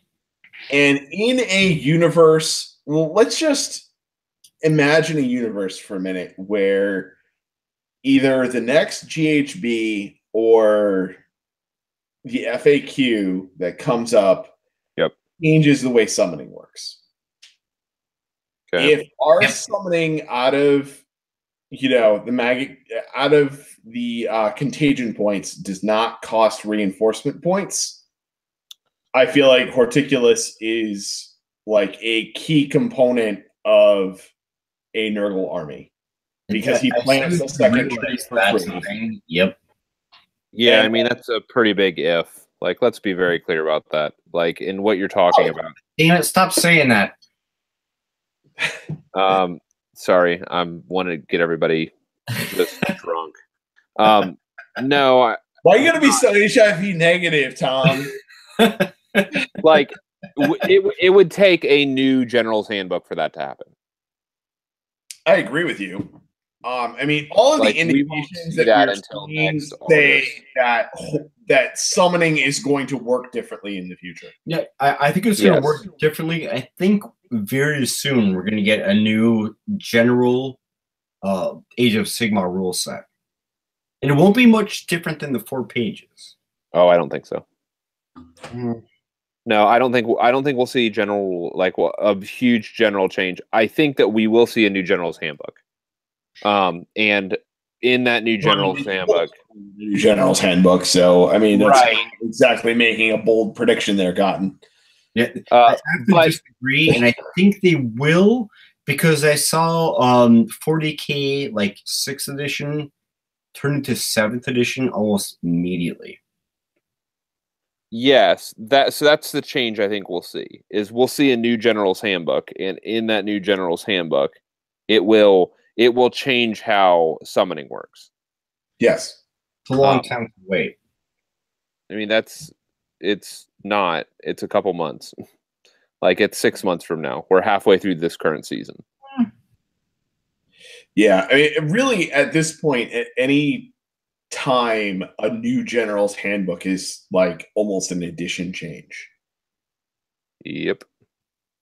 So, I mean, I think all of the War Scrolls that just leaked out of the Nagash book, Yep.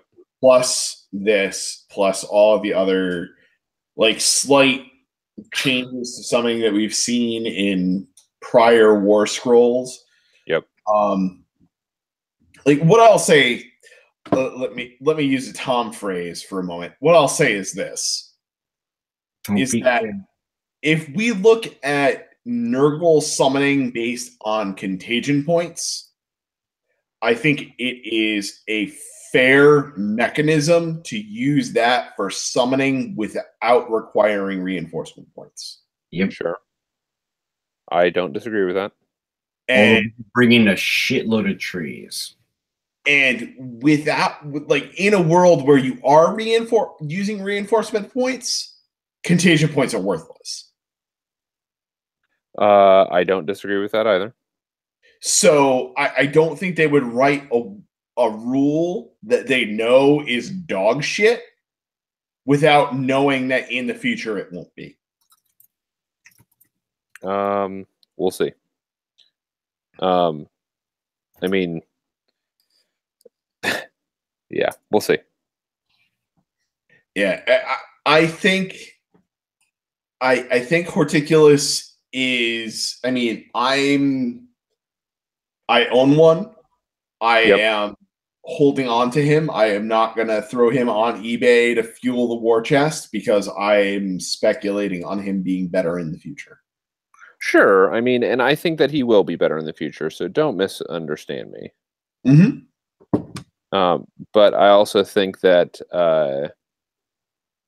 I don't think we can, like, I was one of them that had suggested that we have a new summoning system coming with these changes. Like, if you'll remember, I was the one that was kind of pimping that idea. And I think you're right. I think we do have one coming, but I also think it won't be until the new GHB. I think that we'll see, and what I'm saying is if they go with a, like, you're not paying for summoning, like, reinforcement points, we won't see that change until the new GHB. Can I tell you why I disagree with you? Sure. Their new editions start when? June, July? You mean the new General's Handbooks? No. I mean the new, like, overall editions. Yeah. June, July, right? Yeah. I think we're due for one soon. I think they're going to do it soon because they knew, like, with all the, like, are you wearing a hood and mustache rules, they've tried to bury that. But I think a lot of people are like, yeah, and at least locally, like, people are like, yeah, I don't want to play Age of Sigmar because I don't want to twirl my mustache. And I think people are hooked on that still. So I think they really need to, like, along with the General's Handbook, release a new edition of the rules. Well, here's the deal: we have gotten the new edition of AOS with the General's Handbooks. I know. Well, one, with the General's Handbooks, and two, they just changed the logo. Mm-hmm. Right. Okay, we have a soft. And that's another, like, inspiration to why they would change overall the rules. We have a new soft reboot of the game. Okay, like let me be. Absolutely. Yeah. And I think you're insane if you think that they're going to do, like, a hard edition change, because so I think this is what Rob from Honest Wargamer was alluding to. I think this, so if they did a hard edition change, okay, people would be like, oh, well, then we need a new Stormcast book. Because the other one, it doesn't actually. The other one is out of date. It's from the prior edition of the game. It's not from the current edition of the game. Yeah. A new Tzeentch book. We need a new yada yada. And I think what we're moving to is theory. Could be building towards that already. I feel like that the world that we're living in is that we are in a constant soft edition change from year to year because we're getting a new General's Handbook every year. And we may never get a new hard edition change ever again. Maybe. Or it may be 10 years, is what I would say. Maybe. I think it's just going to be slow, incremental changes in the General's Handbook. War Scroll updates, new FAQs. Like, they're in a world where they really don't need to fundamentally change the rule book. Because what they need to change, they can change whenever they need to with the General's Handbook. They don't need to actually change the core of the game. They can just tweak it with new rules of one and stuff like that, and sharpen the knife, and never have product be permanently shelved. Like, until they're ready to permanently shelve it. That's the key, is that when they go to an edition change, it will permanently shelve some things. And this keeps that from happening. Yeah, well, they've done that already. They've done that already with the General's Handbook. They've shelved a lot of stuff. Like, how many free people have they shelved? They're not afraid to shelve stuff. Right? And I think they would not be afraid to say, okay, we didn't introduce Age of Sigmar in the best way possible. We really fucked up. General's Handbook fixed shit, and now we're going to give you another 4 pages with kind of better rules that fit with the General's Handbook. I totally think they would do that. I don't know what they're fixing. Does that make sense? Like, they don't feel any need to force their narrative players to have the rules of one. Yeah, like, you know what I really want? It's only just bad PR. Like, if they go that route, it's just bad PR for them. Yep. Like, they just don't need to. They can make whatever tweaks that they want to in the competitive scene by they're rolling FAQs. Yeah, and I think the very telling thing was what Rob said in his most recent podcast. All that stuff. I get it. Like the fact that the rules team works under the team that, like, the books team, the bead counter, and I forget what his exact quote was, but like that basically, like, that we're living in like this false economy of rules because the rules team is subordinate to the books team, and therefore we're not going to ever get rules changes that will fuck with book sales. It, like, that to me is like what I really want to know from Rob, since he's the guy that said that, hopefully he's listening to this, is like, is that a thing that is like just speculation and being like jaded ex-employee, or is that like a thing you heard in a meeting? Well, I mean, he couldn't share that even if it was I wouldn't want him to. That's a good point, and I guess that's a point why the General's Handbook even exists. God damn, those 4 pages of rule. Yeah, I mean, I honestly, like, I think that the biggest like thorn in my side of AOS in general is that 4-page rule book, because it, like, to play AOS on a competitive level, you need a really detailed rule book. Like, I don't think so. No, like 40. Good design is elegant, simplistic design. Okay, like if you have a complex design system, that is a sign of bad design. I totally agree with that. Yep. What I will say is that our indication of bad design is the fact that we have 4 pages of rules, and there's an obvious need for a whole lot more than 4 pages. Bam.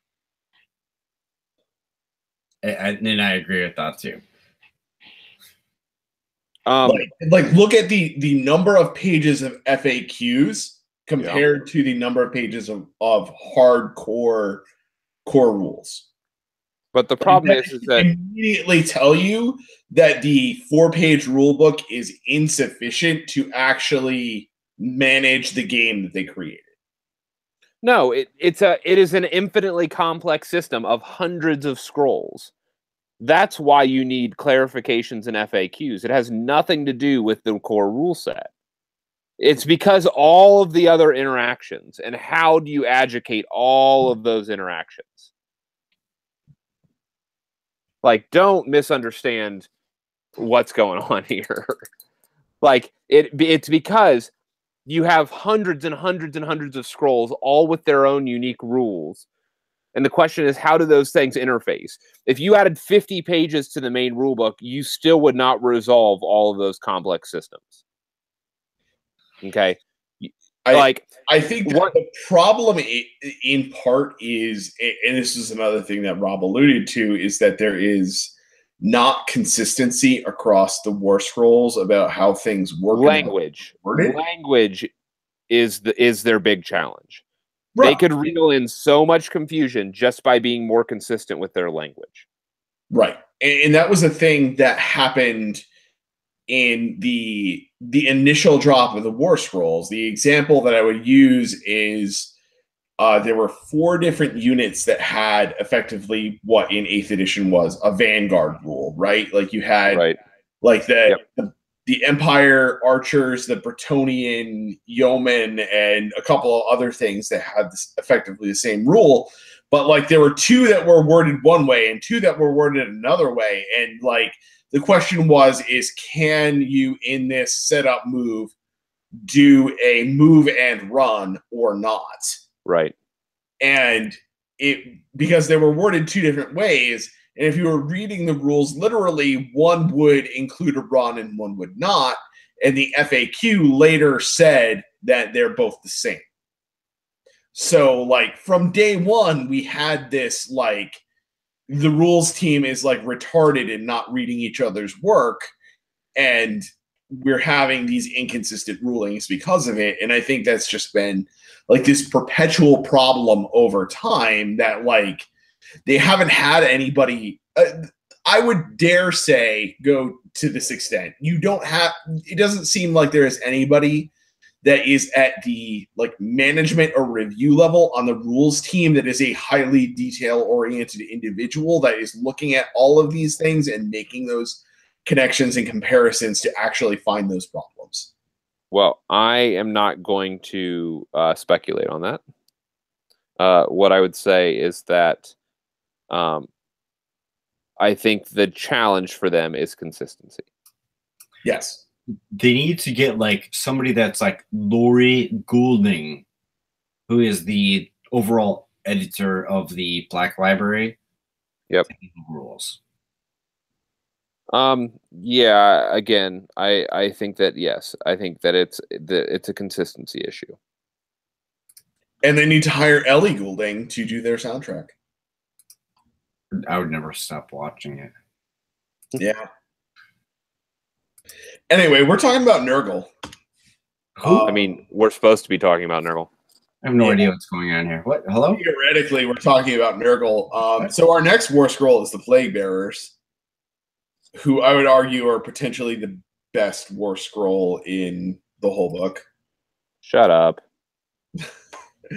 They're good. I'm going to say something controversial or else it doesn't spur conversation. Well, I mean, the reality is this. They're not that good. Like, they were at 270, but at 320, nah. They are all right, but then you start to look at like the debuffs that we put on, and then you look at the Ropringers and the Blight Kings. They don't compare. Like, they're good. Don't get me wrong. But, right. You didn't say let me be clear. I like that. Yeah. You got to save that for important times when you truly need to be clear.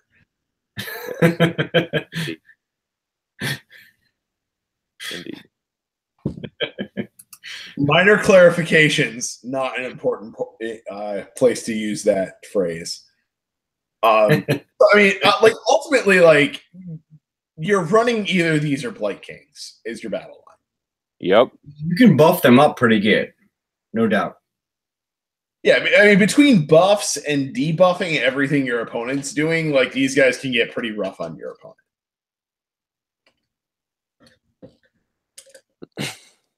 Yeah. I mean, running blocks of 30 of these guys just say you're not allowed to shoot me, and you're going to have a bad time in close combat. I mean, maybe.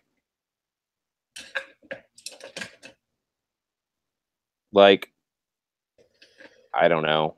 Again, I'll ram a KO ship into a block of 30. I have more maneuverability, so I'll angle it so that they get a couple plague bearers into combat. And then I'll let them beat on the ship for basically the rest of the game. So can I just point out something right now that I noticed the other day that Gary Percival just wrote out again. Yep. The pipers, the musicians. Yep. Models in this unit can be pipers. Yep. Reroll battle shock rolls of 1 for enemy units while they are within 6 inches of any pipers. No, it's good. It's a hard counter to Tzeentch. Yeah. Yep. Every turn. Yep. It just stops Tzeentch from doing the fate dice. Yeah. Yeah, and you know, if Free Guild is ever compatible or competitive, it just like shuts down their ability to ignore battle shock on ones. And I hate that a lot. Yeah, I mean the fact that you have an ability that's that good and the army is still shit is really uncomfortable for me. For what? For who? For Free Guild, just ignoring battle shock on ones. With all of the other battle shock ignoring or like rerolls and 2d6 take the lowest. Like that's a really good ability, and that army is still terrible. Yep. It's true. Yeah. I wish Free Guild was better. Yeah. I really do. I wish they were better. Well, I know you do. I mean, I have a large financial investment in them being better than they currently are.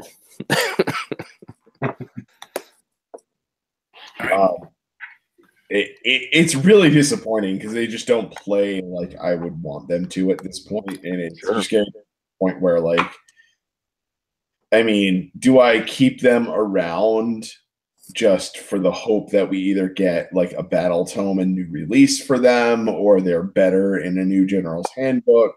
Yep. They're not bad. I don't think they're bad. I mean, they're not like Beastmen.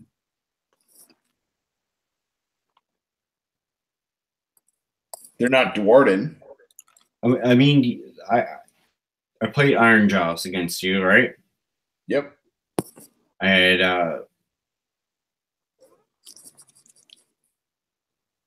pretty good army. Did you win that fight? Let's be clear. Your army included a unit of squigs, so I'm not sure how competitive that actually was. I did take a unit of squigs. Yeah.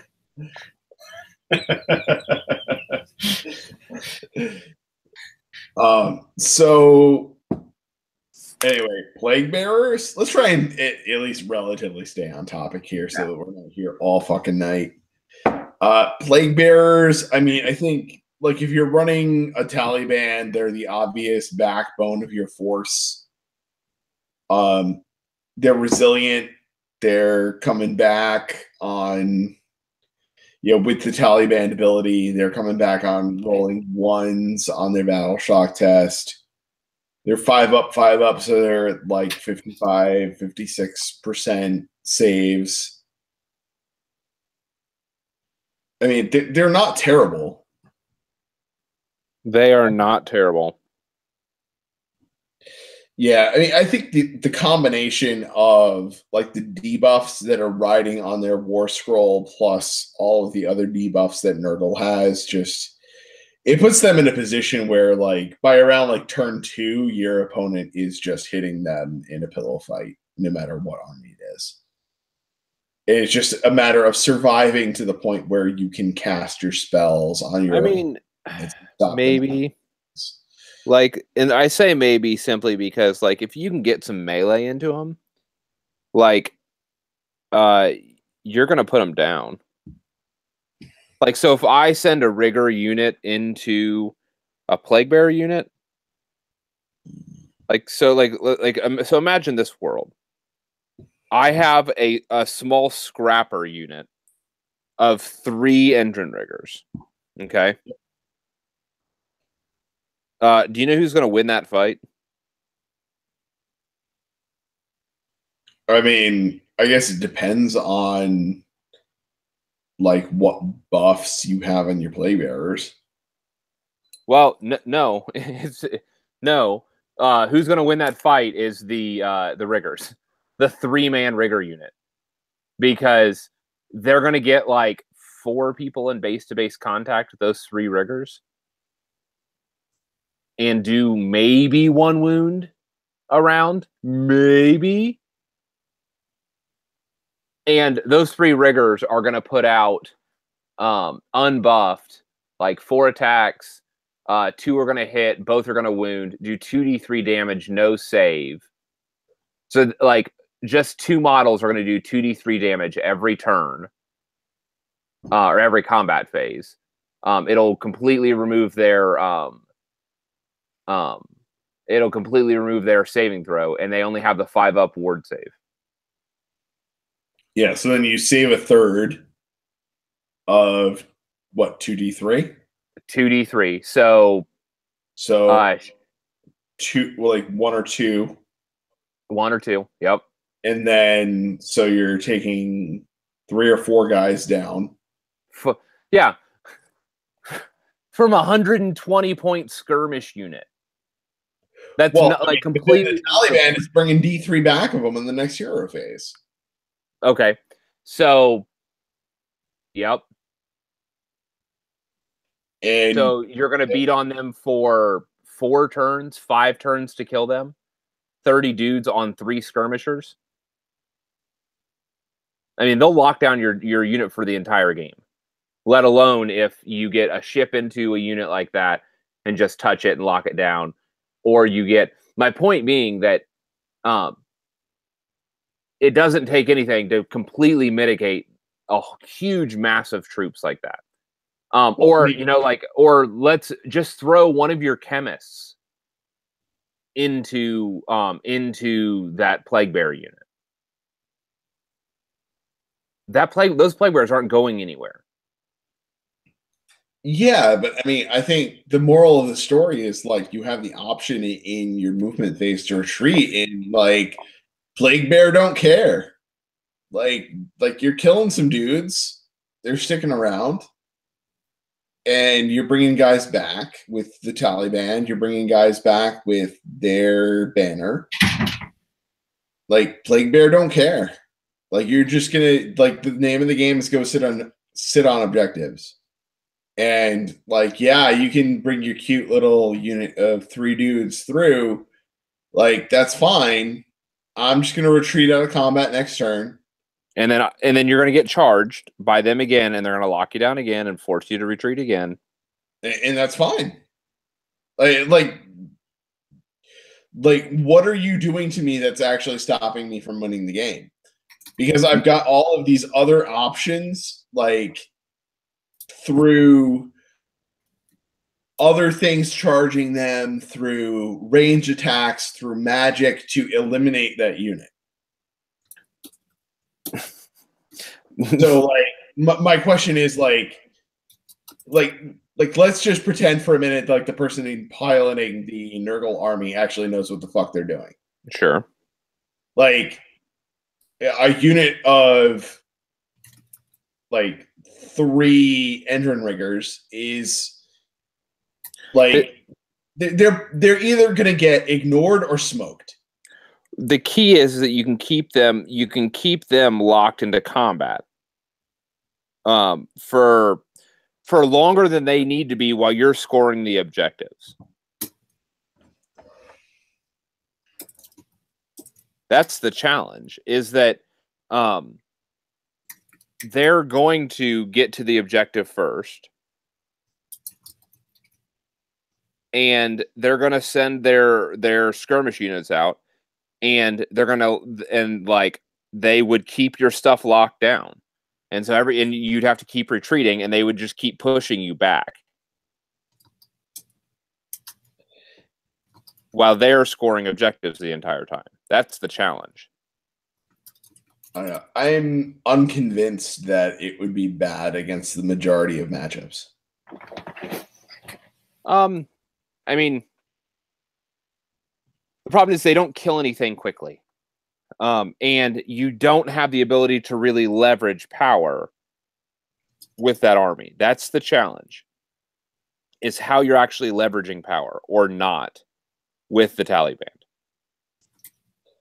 Well, I mean, you potentially have Blades of Putrefaction at your disposal. You probably have a command ability that's doubling their attacks, and you have the wheel that's potentially giving you +1 to wound.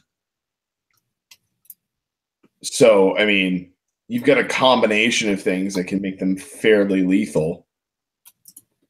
And realistically, like, if you look at what Plague Bearers are bringing to the table, like, for a unit of 10 of them, they're bringing basically the same attack profile as a unit of 5 Liberators.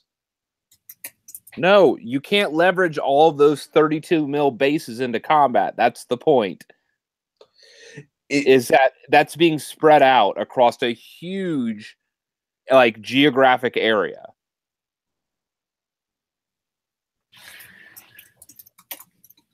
Like, the challenge with Plague Bearers is that they are diffuse power, and you can't you can't,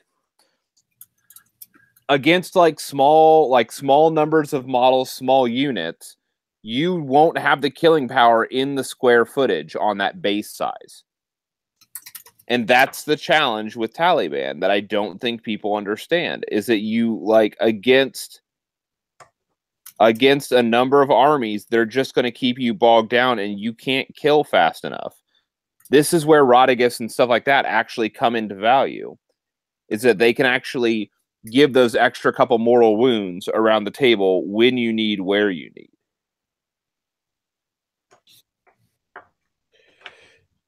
I mean, I think my problem with Rodriguez is that the when you need question is definitely conditional. Yep. No, and it's a great question, because, like, he's not always going to be delivering. Not exactly what you need. But the problem is that you don't have a lot of other options for targeted mortal wounds like that. I mean, if you're bringing the Taliban, you have the Poxbringer, and you have your Great Unclean One, and you have an Arcane Bolt.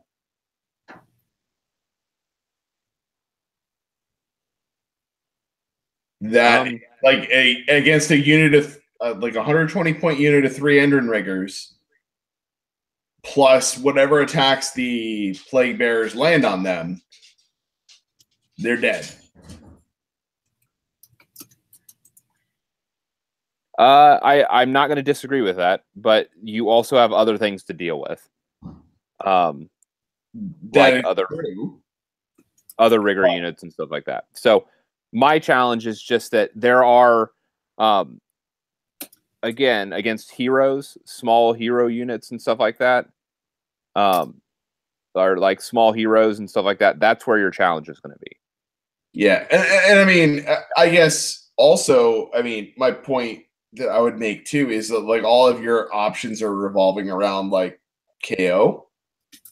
Like, well, I'm just thinking of examples to pull that off with KO, but this could realistically be done in a multitude of other ways, with other small in any way that has other mobile heroes other small base mobile heroes. Think like Stormcast, for example.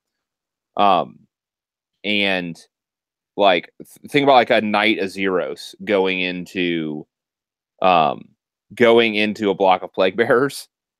He has a tiny base, 3-up base save. Like they will never kill him. Yeah, but what competitive list currently is running a Knight Azeros? We were talking about all-comer mixed Stormcast, and that would be an example of that type of thing. I don't think a Knight Azeros goes into that list. Yeah. To be totally honest, I just don't think it does. I don't think you have the points to 80 points. A Stormcast all-comers list is a lot tighter than you might think it is. Okay. It's a problem. Like it's like I would love to see a balanced all-comers Stormcast list work, but I think it's basically sweeping rules changes away from being like a thing that actually is something to be afraid of. Like I love the list that like Martin Orlando has been running and that he brought on Warhammer TV and he brought to the GT at Warhammer World. Yep. But like I don't think that list or that kind of list, like some other variant of that, is really going to be like highly competitive, no matter how much I want it to be. Like I love that. Matt Sweeney ran something like that at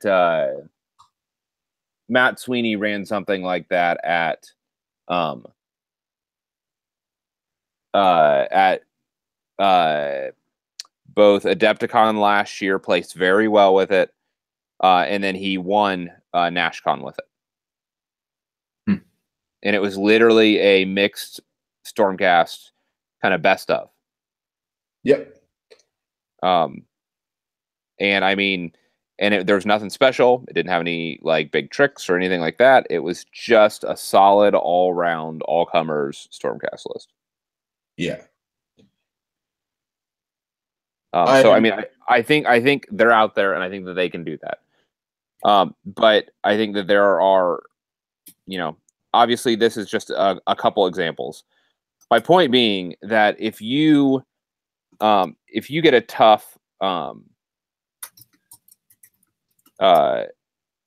there's a number of armies that can get, that could pin down a demons list early. And the demons list is really going to struggle to remove some of those obstacles.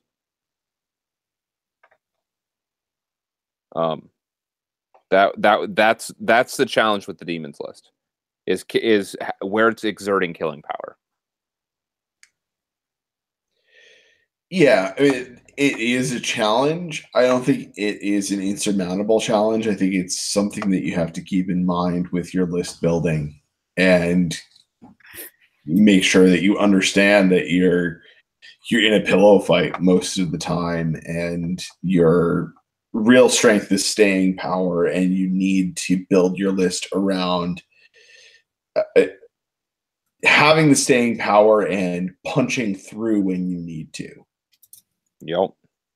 And that's a challenge. It's going to be a problem. Yep. I don't think it's like necessarily a bad list. I think the our Rotbringers list really, I think, suffers from the survivability problem. I just don't think it is necessarily going to survive in the same way that a demon list will, because you don't have as ready access to the ward saves. You don't have the same ready access to healing and restoring models to units. I think you're out of your mind, because with Plague Touch, you have a more ubiquitous penalty to melee attacks, because everybody in the battalion gets it, and the Harbinger is not hard to get his buff, and on top of that, for your battle line, you can run Chaos Warriors. And Chaos Warriors are pound for pound 100 bajillion times better than the Plague Bearers at doing their job, which is not dying, because they have a base 4-up save. Yeah, but I mean, and you can get rerollable, and they have a base 5-up ward save against mortal wound spam, and that's all like on the model. That's not buffed. Does that make sense? And so, yeah. Yeah, but the problem is that you need to build that army to be like 1 or 2 drops, and if you don't, then like if we go back to our KO example, then your KO just drops an Ironclad with a bunch of Arcanaut Company and Endrin Riggers and Sky Wardens, and just smokes your Harbinger of Decay before he ever activates his command ability. Now you don't have a ward save for the entire game for the majority of your units, and you're fucked. Well, these guys would still have the ward save against mortal wounds. That's the point. Whether you have against an army that's not putting out mortal wounds. Not mortal wounds. That's the point. Yeah. Higher end, no doubt. Like all the save that on Chaos Warriors does, that mortal wound save, it turns mortal wounds into wounds at rend 1. Yeah, that's what it does. Yep. So if you take away their additional ward save from the Harbinger of Decay, it's not that exciting. And all of your shots at rend 2 off of your Arcanaut Company and off all the hits off your Endrin Riggers are better than mortal wounds. Yeah, I mean, what I would say is that you're also going to be more easily at a 3-up base save, as opposed to the other guys. It's going to get sheared right off. But I mean, a 3-up base save with no mortal wound save versus a 5-up is the exact same save. Mm-hmm. And they have to remove double the number of wounds, because all those Chaos Warriors are 2 wound models, and you can have a 30-pack. And they're hitting and wounding roughly the same as your Plague Bearers. They have double the number of attacks of the Plague Bearers. Every model has 2 attacks rather than 1 on the Chaos Warriors. Can like Abundance spell buff them up too?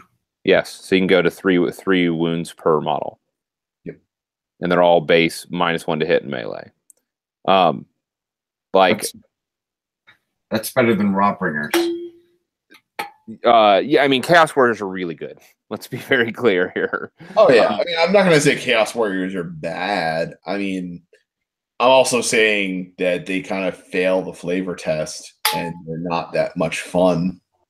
I love my Chaos Warriors. I don't know what you're talking about. Like models to me in fantasy. I don't know.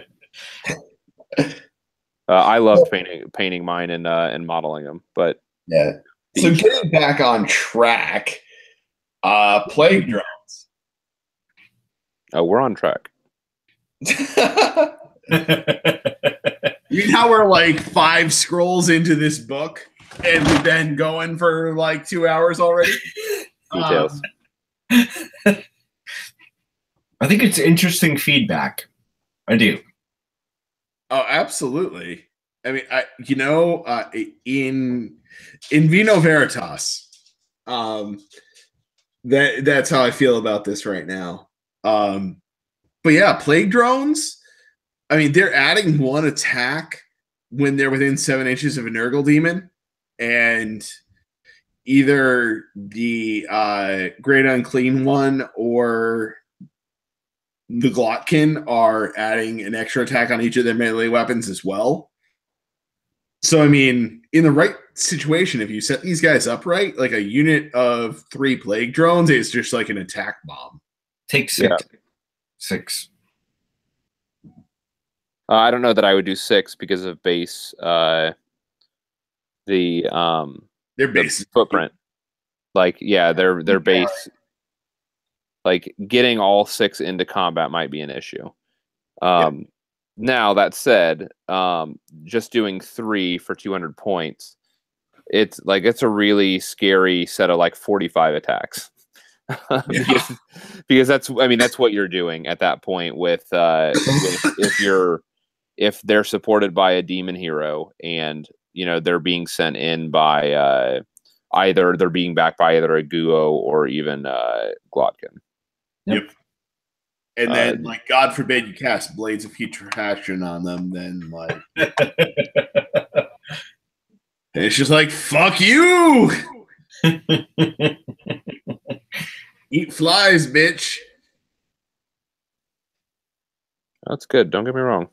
Yeah, I mean, I think they're, like... They used to just be, like, this, like, anvil unit, I think. Yep. And now they're... in the right situation, they're like a really nice surgical attack unit. Yeah, and that's what I would say. It's like that's a good description for them as a surgical attack unit. I don't think that they're an end all be all tool, but it's a nice.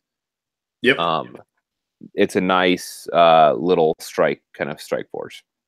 Yeah, and I mean, worst case scenario, they're 3 models at 5 up, and 5 wounds. I mean, so they're great for sitting on an objective. Yep.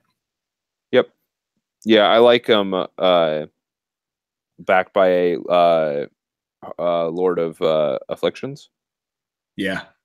He has the keyword needed to turn on their extra attacks. Yep. And he can carry the Rust Blade. Yep. And so they become a little nice movement 8 kind of attack force. Yeah, I can run around the table and provide some threat and throw down. Their stat lines aren't great, but you can buff them up and then debuff enough to make them really good. Yeah, I mean, I think really the strength of Nurgle is not like buff your own guys; it's debuff your opponent so that they can't really do anything. Yep, indeed. Yeah. So I'm going to page on to the next War Scroll. 2 War Scrolls. You guys have 2 War Scrolls, and I need to go deposit some used alcohol. So I will be right back. You guys chat amongst yourselves. So, War Scrolls, huh? The Nurgle are okay if the summoning system changes. If you can pay contagion points without having to use your actual army points... Yeah, I mean, you can drop down. They're a big fat base. They're gonna be the Moon Clan. God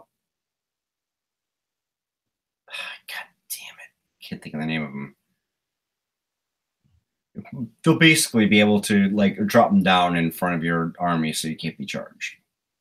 Who? Beast Nurgle? Yeah, if the contagion points work without having to pay.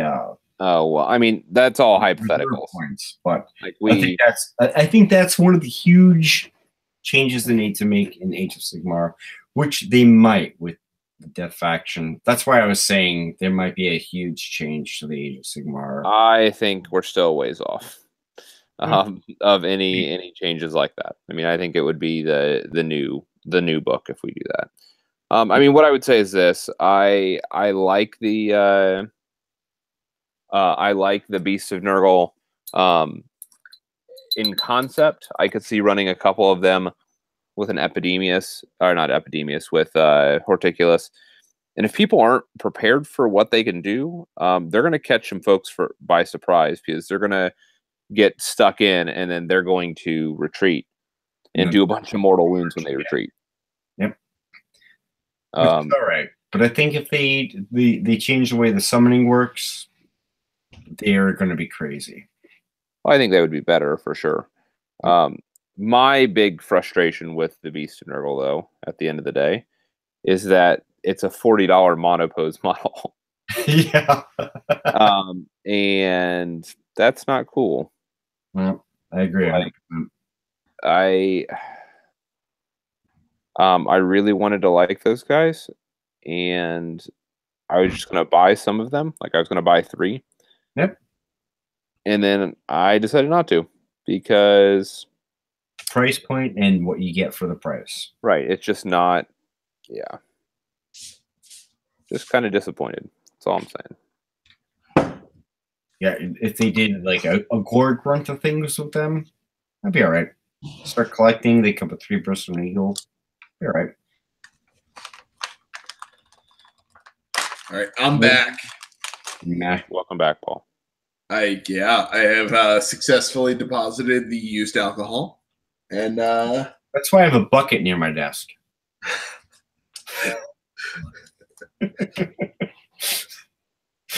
That's not a bad plan. No, yeah. I mean, I do have a nice like hatchway out of my basement that I could use, but I feel like an odor may accumulate.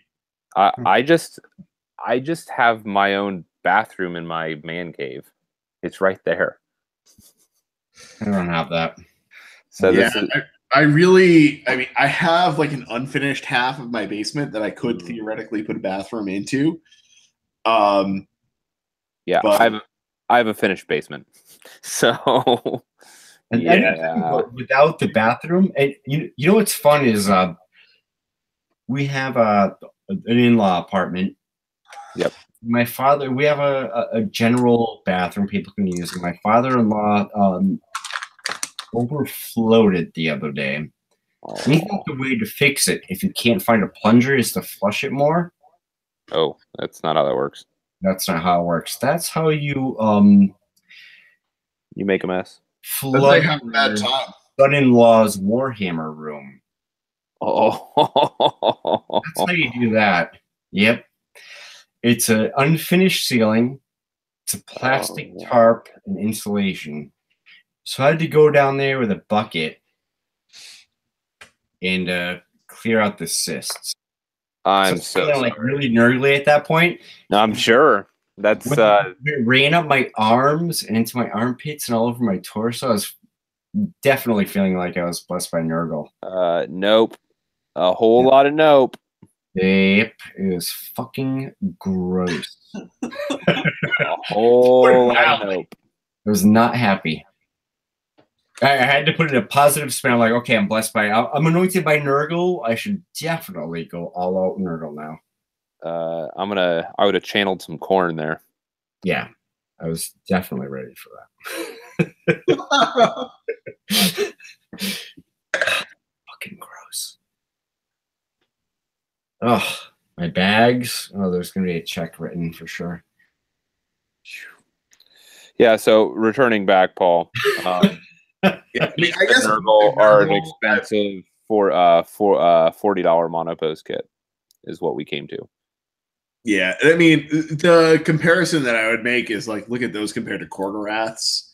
Korgoraths are 20 points less expensive for like the same theoretical sort of concept as like a minor monster.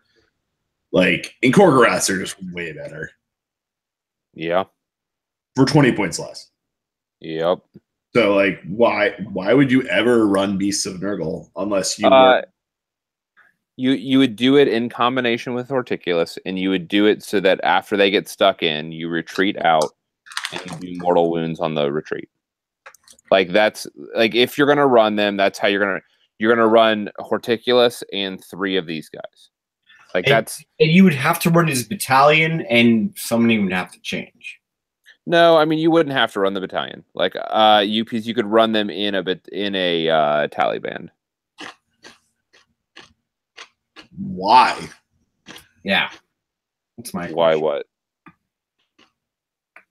Like, why would you waste points in a perfectly good tally band on Beasts of Nurgle? Because if you're going to run them, that's where you would run them, so that you have a bunch of 7 wound models that are healing, that can get stuck into a round of combat and then pull out of combat and do mortal wounds for every model that you pulled out of combat. And so then what happens is that Horticulus and the Beast become this little strike team of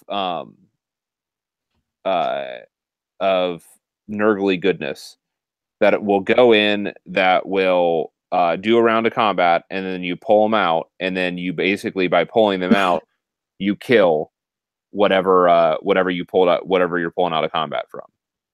Yeah, from the mortal wounds. All I have to say about that is real men don't pull out. Well,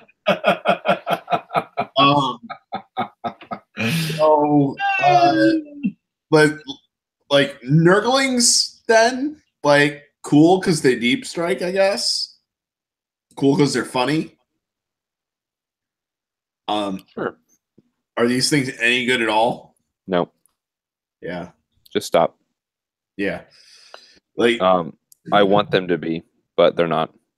Yeah. I mean, and like the unfortunate thing about this book is that, like, realistically speaking, you have like 6 unit options, but really you only have like 4 because Nurgle and Nurglings suck. Yep. So, I mean, you're either really restricted as to your combat unit options, or you're dipping into allies, or your generic Slaves to Darkness shit, which doesn't even really give you that many more options. I mean, again, I think that Slaves to Darkness are pretty sexy when you have both Knights and Chaos Warriors. Yeah. But that said, that's not an end all be all. So, yeah, they're not horrible. I still don't like the Great Unclean one with favored boxes. Just sitting there, beat that. Sure. That is why the boxes are favored. It's true. Yeah. So Glotkin, awesome. Yeah. Now I don't know what he did prior to this book, so I don't know if this is like better, worse, or the same. So the big change for him was that prior horrific opponent didn't do anything. Yep. Okay, and so now that's actually offering potentially a penalty to hit, where previously it did nothing. Yeah, and there are some combos there. And now that he has spells, now that he's getting Nurgle specific spells, he got better is the key. Yeah, and there's some artifact or command trait that debuffs bravery. Yes. So horrific opponent, the stock rises in combination with that. Yeah, I mean, kind of like horrific opponent is good enough that because they're not getting, you got to remember, they're not getting their bravery bonus for higher numbers. That bravery bonus for higher numbers only comes into account during the battle shock phase. And this is being tested in the combat phase. Yeah, I mean, most braveries are like 5 or 6. Right, and so it's 2d6. Yeah, you're probably going to beat it. Yeah, like you're going to get it, on average against most opponents. Yeah, it's not too bad. Yeah, I mean, I think like most Chaos Demon opponents are not that, like, you're not in that bad of a situation to begin with. So like the bravery 10 on those, you're not that worried about. Maybe Seraphon are annoying with this. But I mean, I can't think of any other really high bravery army that I'm like, yeah, that's a problem. Like Undead would be disappointing. Like you're not going to get that penalty to hit against Undead because they're all bravery 10. Yeah. So you have to you would literally just have to stack it if you wanted to try to get that like against all the rest of your opponents, and it's just probably not worth it at the end of the day. But that said, you're going to get it often enough against quite a few armies that it's going to be quite annoying. The question is how much, like how close into combat will the Glotkin be? I would not if I had the Glotkin in combat, he's going to be fighting over my allies. Like I would have him, using his reach and kind of shooting over. I would not have him in the mix of things. Yeah. So he's remarkably he doesn't look it, but he's quite squishy. Well, yeah, because he doesn't have a ward save. Yep. He's only healing D3 wounds a turn. He's 18 wounds to start, but I mean, and he's only on a 4-up save. It's only on a 4-up save, and let's face it. I mean, let's look at the metagame of AOS and just recognize that doing 18 wounds the top of 1 is not like an insurmountable task. Nope. It's pretty easy to do, all things considered. Yeah, and especially against, I hate to keep bringing this stupid example up again, but against KO, Goodnight Glockin, top of 1. Yeah. Yep. And you're not going to be able to hide him real well either. Yeah, I mean, you would have to castle him in a corner. No, I mean that's not going to save you. Because against 24-inch guns, castle him in a corner. Yeah, this is your best case scenario to minimize the damage that can be done to him, and even then, he's probably going down turn 1 against KO. Yeah, that's not going to save him. Because they'll there's not a list that I build anymore that does not have a 20 block of company in it. Because the 20 block of company can be deep struck out with a 24-inch range and just shoot any hero, any strategic hero you can remove at the top of 1. So that's what I would say. I just dropped one of my models. Quit throwing shit around, Tom. This is why we can't. There he goes. I'm so close to getting another of a set of these models done. I'm so ready. So close. Speaking of KO and deep striking Arcanaut Company. Yep. So Orgut's Demon Spew. What are we thinking? He's terrible. Yeah. He needs Ren 2. Those axes need Ren 2. They were Ren 2 even at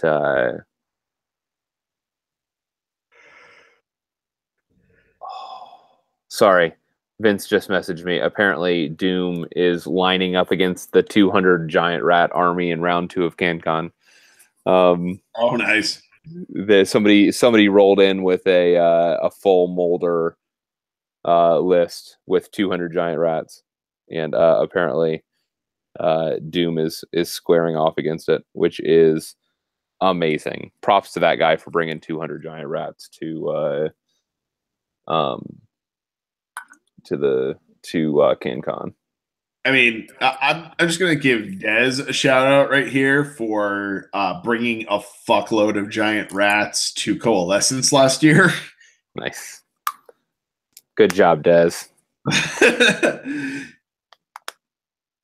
Dude, are you still conscious over there? You haven't said anything in a while. No, we don't have Dez anymore. He's not on the channel. Oh, he's not? No, he's gone now. Is he dead? I saw him kind of jump in and out, and he's gone now. Oh, there is no more Dez. Oh boy, he's either unconscious or in trouble with the wife. That's unfortunate. Orgut's Demon Spew. Yeah, he is not good. Not good at all. No, not definitely not impressed with Orgut's. Blowab Rot Spawn, however, I feel like it's a sleeper hit out of this book. No, because he went up. He used to be 20 points cheaper. My problem, do you know what my problem is with Blowab?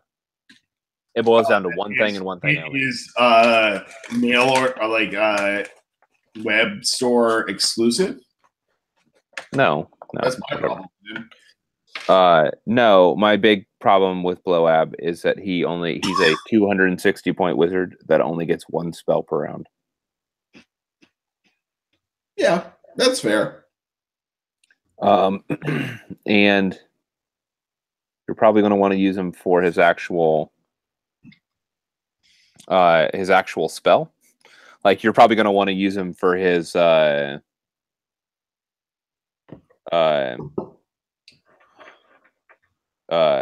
it's called, the mortal wound spell.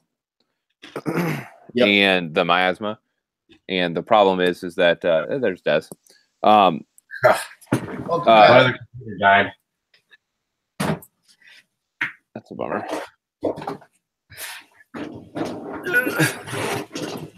Yeah, you're probably only going to have him for that one spell, and it's just a rough go of it. Yeah, because which is a really like powerful spell. Let me be very clear about this. But it's just not enough. Yeah, I mean his ability to give another -1 to hit out to units within 7 inches is pretty good. You can't control it though. You can't control it. Yeah, it's only at a 4-up, and like you have to get him in the shit. And if he gets in the shit, he dies. Ward save. He's only a 4-up. He's gonna die. Yep, and he's 260 points. Jesus, like he's so expensive for what he's doing. He's all right. If you take the Taliban and you can keep him back, he might be all right. No, like I wouldn't run him with Taliban. If I'm going to run him with anything, I'm going to run him with. I think he's worth his money in a Plague Touched. Yep. Because he can go down as one of the one of the folks in the battalion, and he's actually going to have a native -1 to hit. So with his ability, he's projecting a -2 to hit around him. Or he's projecting a -1 in addition to his already -1 from the battalion.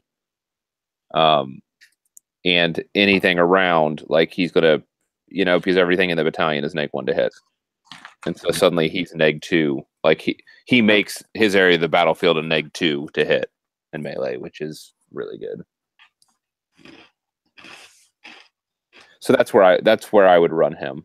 But I mean, I had a list with him in it. And that's not what I took to Adepticon last year. Like it was an option, but I pulled, and he was 20 points cheaper than, and I couldn't rationalize it because he was only 1 spell. If he was 2 spells, I could do 260 for him. I think that's like the key. Like if he had 2 spells, he'd be like a given. Yes, but at 1 spell, like I'm not a buyer at 1 spell. And I think the Face Gamer had a podcast recently where they were talking about how they suggested a lot of these, like the GUL and everything else, get 2 spells, and I think they missed one. Yeah. I don't know. It's tough. I guess it depends on how you build your list. I think you could build a list where you could pop him in, keep him from getting at least in melee range, and have him be a force multiplier. I guess. I guess it's a lot of luck. He's a 260 point force multiplier, though. I mean, that's the challenge. Exactly. So expensive. So expensive for a 50/50 7-inch bubble. Yeah. So. Yeah, I mean, and God help you to actually get anything in between him and an enemy unit that he's actually dealing out that -1 to hit to with only a 7-inch bubble. Like that's not a good bubble. Nope. Like something's charged like around him, which is not good.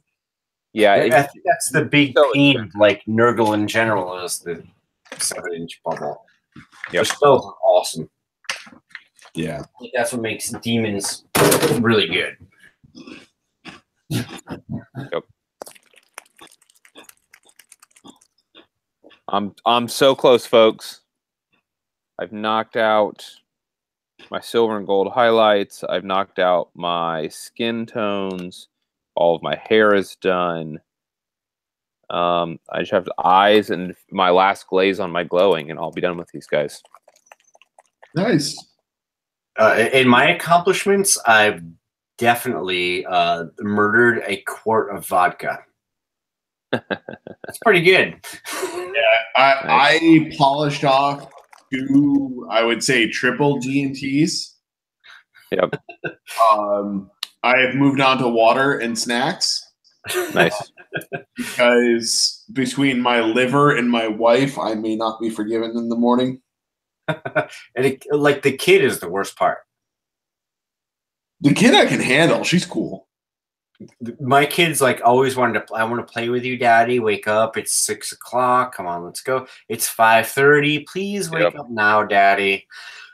All right, I'm getting up now. Pick me up, or like run me around the house. All right, I'll do that.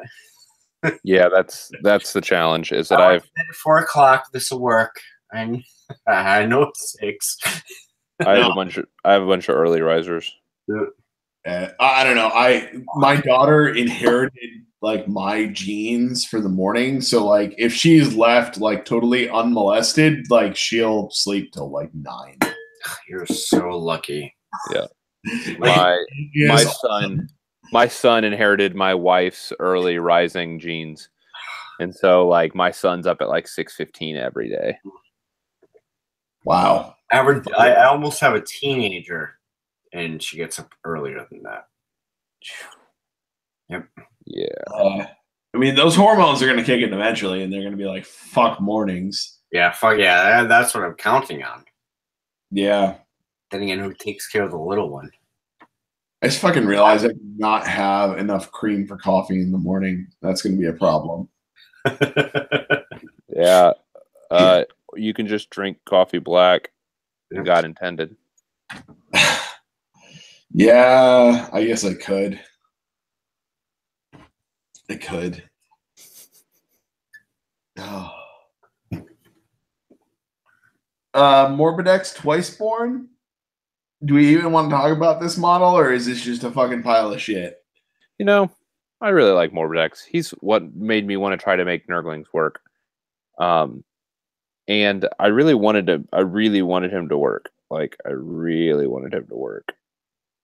And what I like about him, things you're saying are past tense, which indicates to me that your visions of Morbidex are just like fond memories of what you thought might be, and were later dashed when you realized it was total garbage. Yeah, I mean, so you know what the best part about Morbidex is? He has a really cool name. No, he's on a 3-up save. That is true. That is his biggest perk. And is he like the only Nurgle unit with a natural 3-up? Demon Princes technically have a natural 3-up. I thought there was one more too. Or what do I know? What?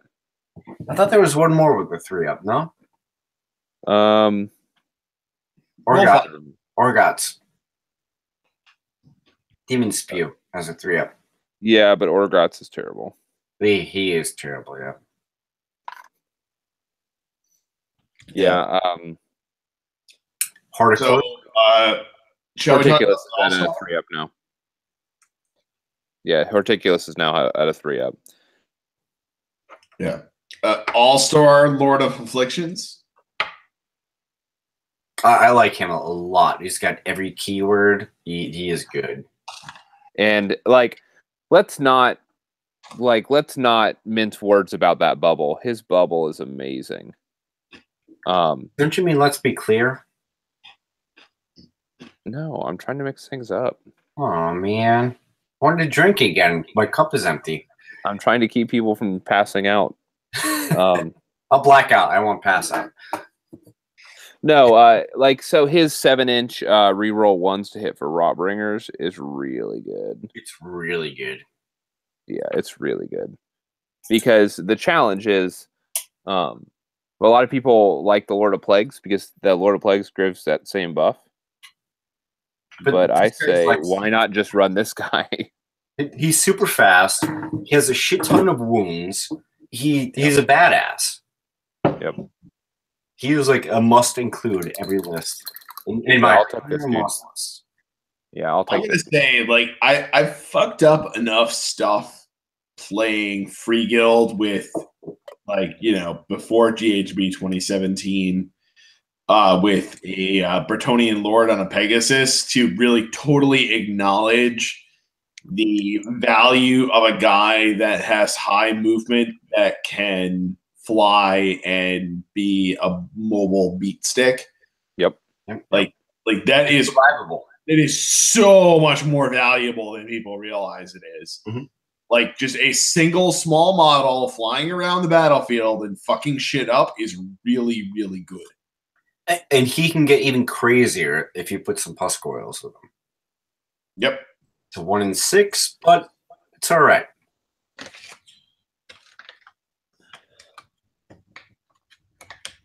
And is that... I'm just trying to... Let's see. Reroll hit rolls of 1 for friendly Nurgle Rotbringer units within 7 inches of this model. Yeah, that includes himself. Yeah. That's pretty good. I mean, he's only on an 8-inch move, which is not like record breaking, but between the wheel and a great unclean one with the bell. And the Rust Fang. Yeah. Which we've talked about a lot, and Gary just brought up the Rust Fang. He's freaking crazy.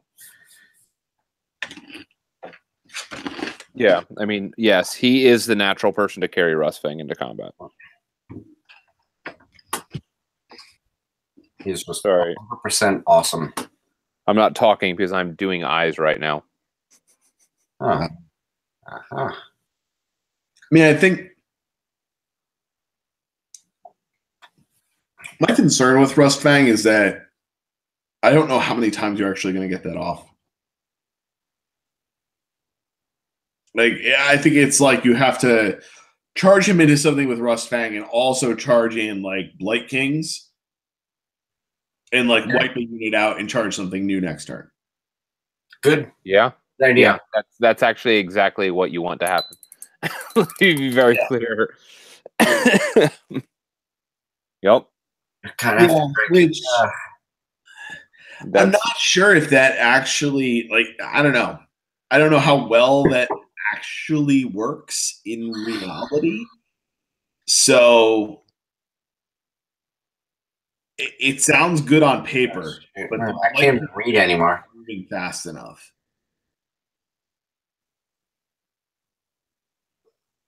Well, he's got a 3-inch range with the Rust Fang. But he puts Pusk Oils in front of him. He's good.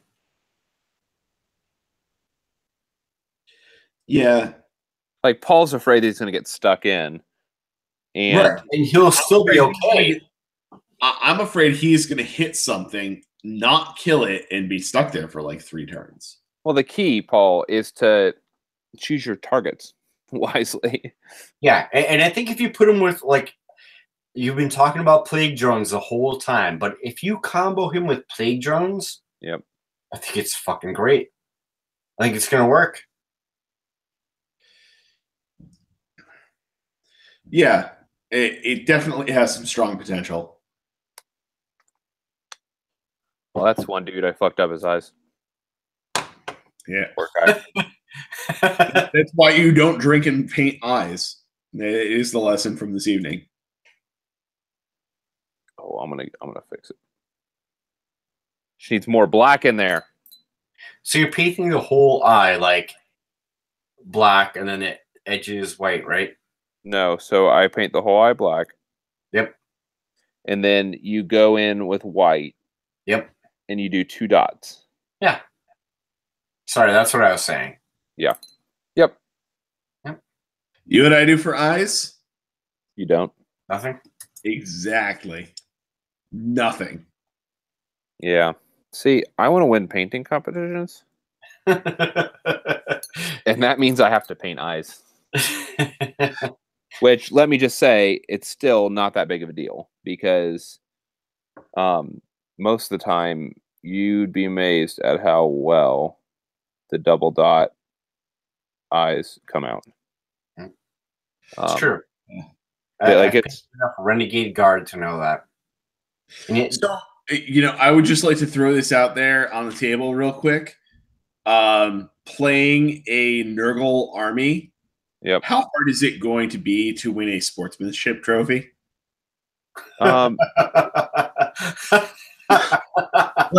I'm just going to be honest here. Like thinking about this from a competitive perspective, like, yeah, that army is definitely really good. Does it pretty much all kinds of flavor awards? Absolutely. Like, is this an army that you want to face across the table from you? Well, like, no. Like, this is going to be a whole lot of bad times for your opponent. Not necessarily. It's a dick move army. It's like KO. It's a dick move army. Yeah, I mean, like, I think you'll get more sportsmanship votes and awards playing Nurgle than I think you will KO. Although I have to say, at Du Bois GT, I did win the sportsmanship award playing fucking one-drop Vanguard Wing. What? Really? Yeah. Man, they must hate themselves. Like all you have to do apparently is be a good guy. Well, that really does go a long way. Easy for you. Yep. Yeah. Covered. Yeah, and play against people that are fans of your channel. That also helps. Yeah. Every local tournament, what do? We show up and we're like, okay, these are all the dick moves we're gonna make. Are you ready for them? Okay, Floyd fucked up. Okay, I'm rolling you. That's it. Which, let me just say, that transparency goes along its way as well. Yeah. Because I had a dick, like, obviously my Nurgle list, like, it was not fun to play against, as you've heard probably Vince complain about on an occasion or two. But the advantage was just read that list, and I know it's just like a dick move to even write it. I like it. But you need to understand, I had perfect, like, I had max sportsman scores Andrew, at Adepticon, because most people knew who I was. But when I sat down with them at the table, I would explain exactly what I'm going to do. Like, I'm going to take my dick and I'm going to shove it down your throat. Yep. And so I'm just going to push my entire army forward. No, normally what I would say is this. This is how I would preface our games. I would say, I'm just going to warn you that my list does not play like most other lists. This is probably going to be a very unique experience for you. Yes. And, like, that's how I would preface. Very unique experience of me stretching your sphincter. I would tell people how they need to deploy. I'm going to, like, be in your face turn one, and you don't have a choice. If you leave me room to get in there, I'm going to murder your face off. And they'd be like, man, I'm just going to spread out across the board. Cool. That's it. It's over. Yeah, and, like, if you're transparent like that, though, a lot of people, like, it goes a long way. Yeah. So don't be a dick, and just tell them what you're going to do. Like, just, help them kind of process their experience of pain and violation. And if you do that, then you'll get good sports scores. That's been my experience. I love to tell people what I'm going to do, what they can do against me, help them out to play against me. I think, like, building the competitive scene is the biggest thing I could do. I want people that are going to push back against me. I think that's great. I think that's the way to do it. I hate when they don't listen to me, but I think that's the way to do it. I love, like, the teaching game. Yep. I mean, I love when I get pushed back against when I am fucking in the ass. That is perfect. It is exactly the way life should be. Festus the Leech Lord? Auto include. I think he's really good. He is really good, and I would regularly include him. He super wants to go for a ride on a Balewind. He does. And it's interesting because I don't think that he's an auto include. I mean, he's as close to an auto include as you get in this list, in this army. But I actually, in making my my Blight Cyst, I couldn't fit him in. And how much does he look like the Forever Alone meme? Sure.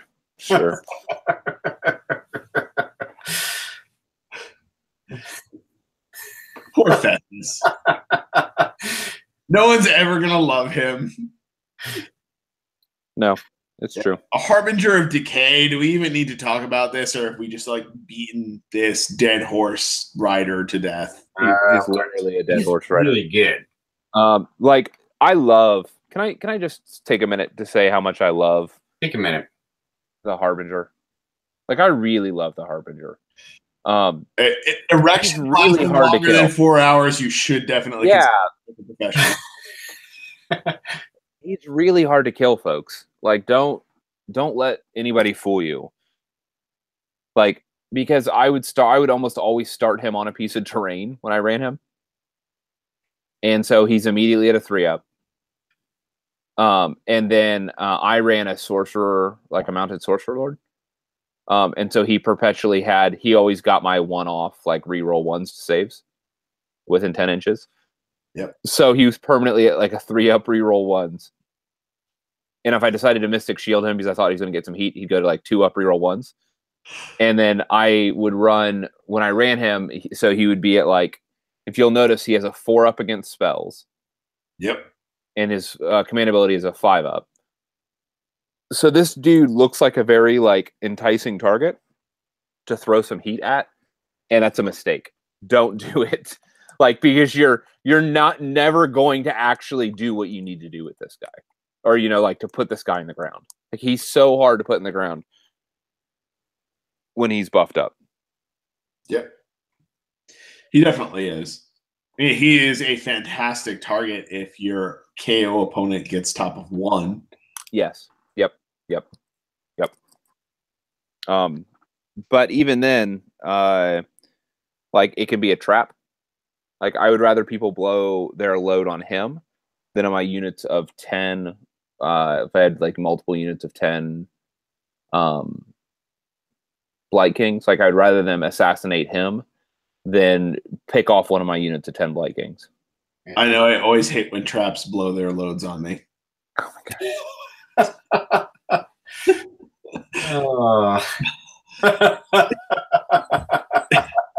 It only gets worse as it gets later and there's more alcohol, folks.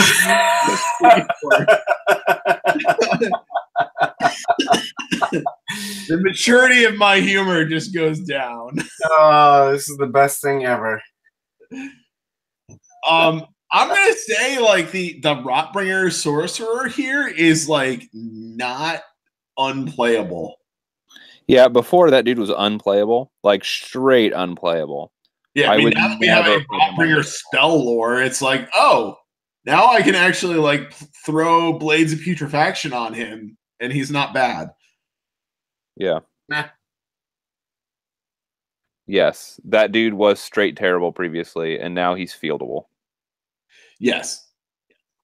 And you can give him an artifact to give him 2 spells a turn. Yeah. That'll never happen, but yeah. That's what I was thinking. There's better things to do. Yeah, like the great artifact that seems good on paper that like is never ever going to happen. Which one is that? The extra spell. Yeah. Is what he's talking about. Like, I mean, the +1 to cast, I think, is going to see some play. Yes, I agree with that. My challenge is that like I want, like there's just too many other good artifacts, like the reroll 6s, the Rust Blade. Yeah. All those, like those are going to get play first. Yep. Yeah. I mean, the reroll 6s I think is super good. Yeah. Yep. Oh god, it's so good. The staff. Yep. Or the minus to bravery within 12 inches. The -2 to bravery. Like I actually have like the PowerPoint prepped for this video and I just haven't had time to record it yet. But the like throwing like any of those AoE sort of artifacts onto like a great unclean one is just outrageous because the base is so big. Yep. That is the whole key to AOS. It's like if you have a bigger base, in an AoE like that, you're doing great. Yeah, I mean, just the math on like actually like how much more of an area of the battlefield it actually covers when you have a larger base is outrageous. Like the math on it is just like it hurts your brain how much better it is on I would love to see the math on that, because I think it's old math I do in the background and don't think about. Yeah. You know what I mean? Like the dice rolling. Yep. Like, all like math I did in the back of my head. I never thought about it. Yeah, I mean, it's one of those things that like you intuitively know is better, but like until you actually prove it out, you don't realize how much better it actually is. Yep. It's like skipping geometry for 2 months and walking in, and then by the end of the class, you're telling people what they need to do. Yeah. So funny story. My geometry teacher in high school was like in the circus for a period of time. Go on. Like her like little like gift to us on the last day of school was like walking on her hands around the classroom. Wow. Yeah. That's pretty hot. Yeah. Unfortunately, she was not, but you know. It is a fun hidden talent for a geometry teacher. She was also like really good at drawing circles on a blackboard. Well, she that's had just like the pivot, the elbow down. That's part and parcel of being a geometry teacher. Yeah, I mean, she just like whipped that thing out in like half a second, just like bam, circle. It was great. Lord of Blights. Yeah. Yeah. A lot of people like this dude. Yeah, he's a cool model, but yeah.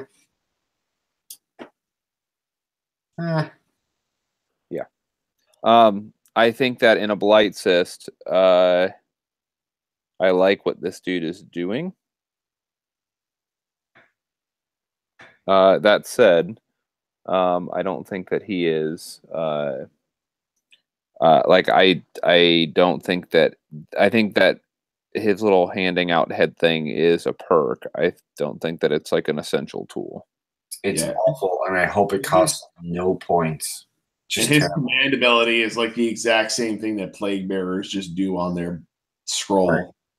Right, which don't get me wrong. On one hand, throwing that on a unit of like a 27 in play a Plague Touch Warband on a 27 block strong 27 man block strong of Chaos Warriors gives me wet dreams at night.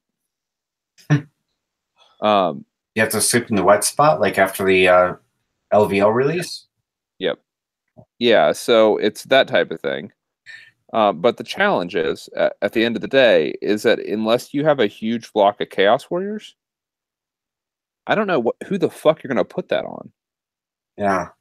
I mean, because you don't have 20 plus models of any other units. Put it on Plague Bearers. Stack that shit up. They are unfucking touchable. That's it. Plague Bearers, that's it. Yeah, like I just I mean maybe like yeah. Yeah. Just like a unit of Plague Bearers that just say no. Yeah, I mean that's about your only option unless you're running like Marauders or something.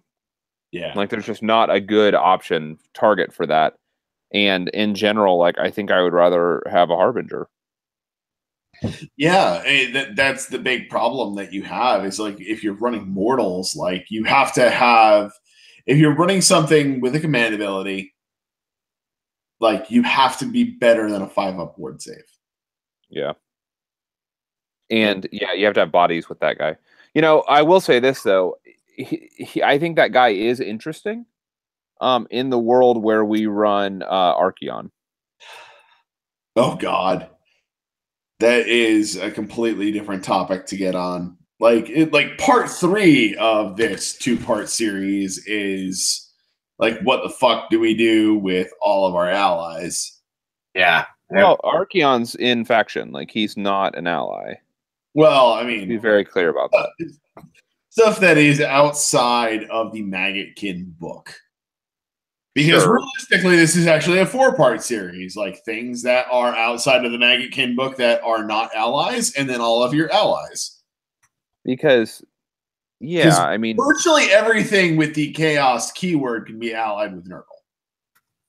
Right, but again, it's not allies. Like, he's in faction, and the reason why I'm stressing that is because Archeon, for example, gets a mortal Nurgle spell.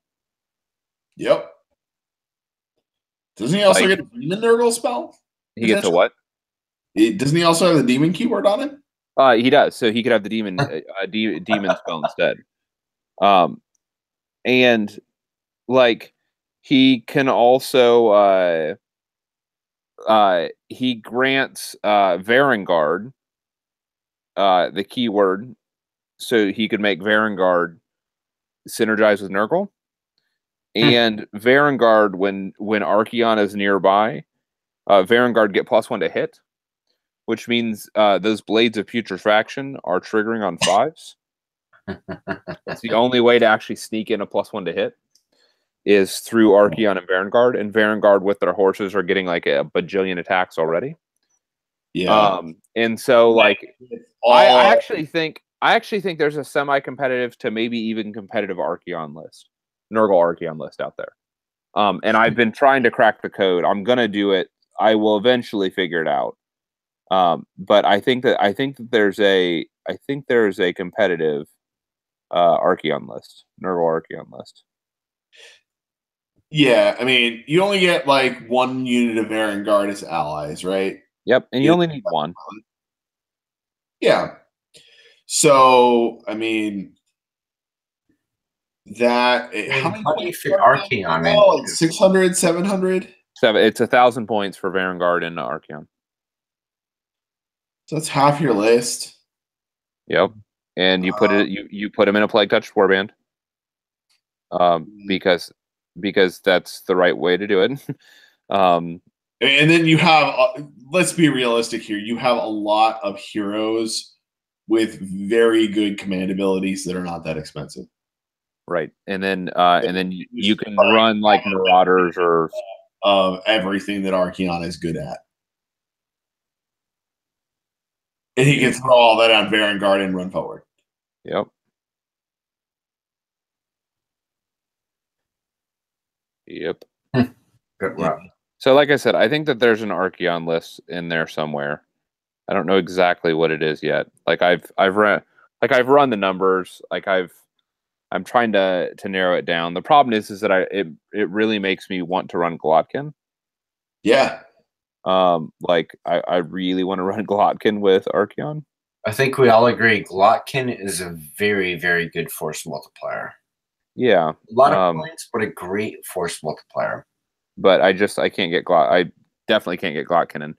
But like, for example, I want to be, like we all want to run the Lord of Abominations, right? Lord of Afflictions, you mean? Or Lord of Afflictions? Yeah, for sure. Okay, we want to run him. Well, if you run this Archeon force, what you actually suddenly, like, you can run Puscoils and actually use his +8 to move. So suddenly, like, you can actually have 16 move Puscoils. Which I think is a lot of fun. Yeah. So, like I said, I think that there's a list there that is actually, like, semi-competitive. I don't know exactly what it is yet, but I'm getting close to it. Yeah, I mean, I want to build a runner Archeon. That Archeon is really challenging to build a list around that's competitive. Yep. It's just like Nagash, even with. Oh, sorry. The other thing about Archeon is that Slayer of Kings auto kills on 6+ to wound, like multiple 6s, and the Nurgle wheel. The Nurgle wheel obviously be awful. Helps you manipulate that. Is the Nurgle wheel gives +1 to wound. So, like I said, there is an Archeon list in there somewhere. Yeah.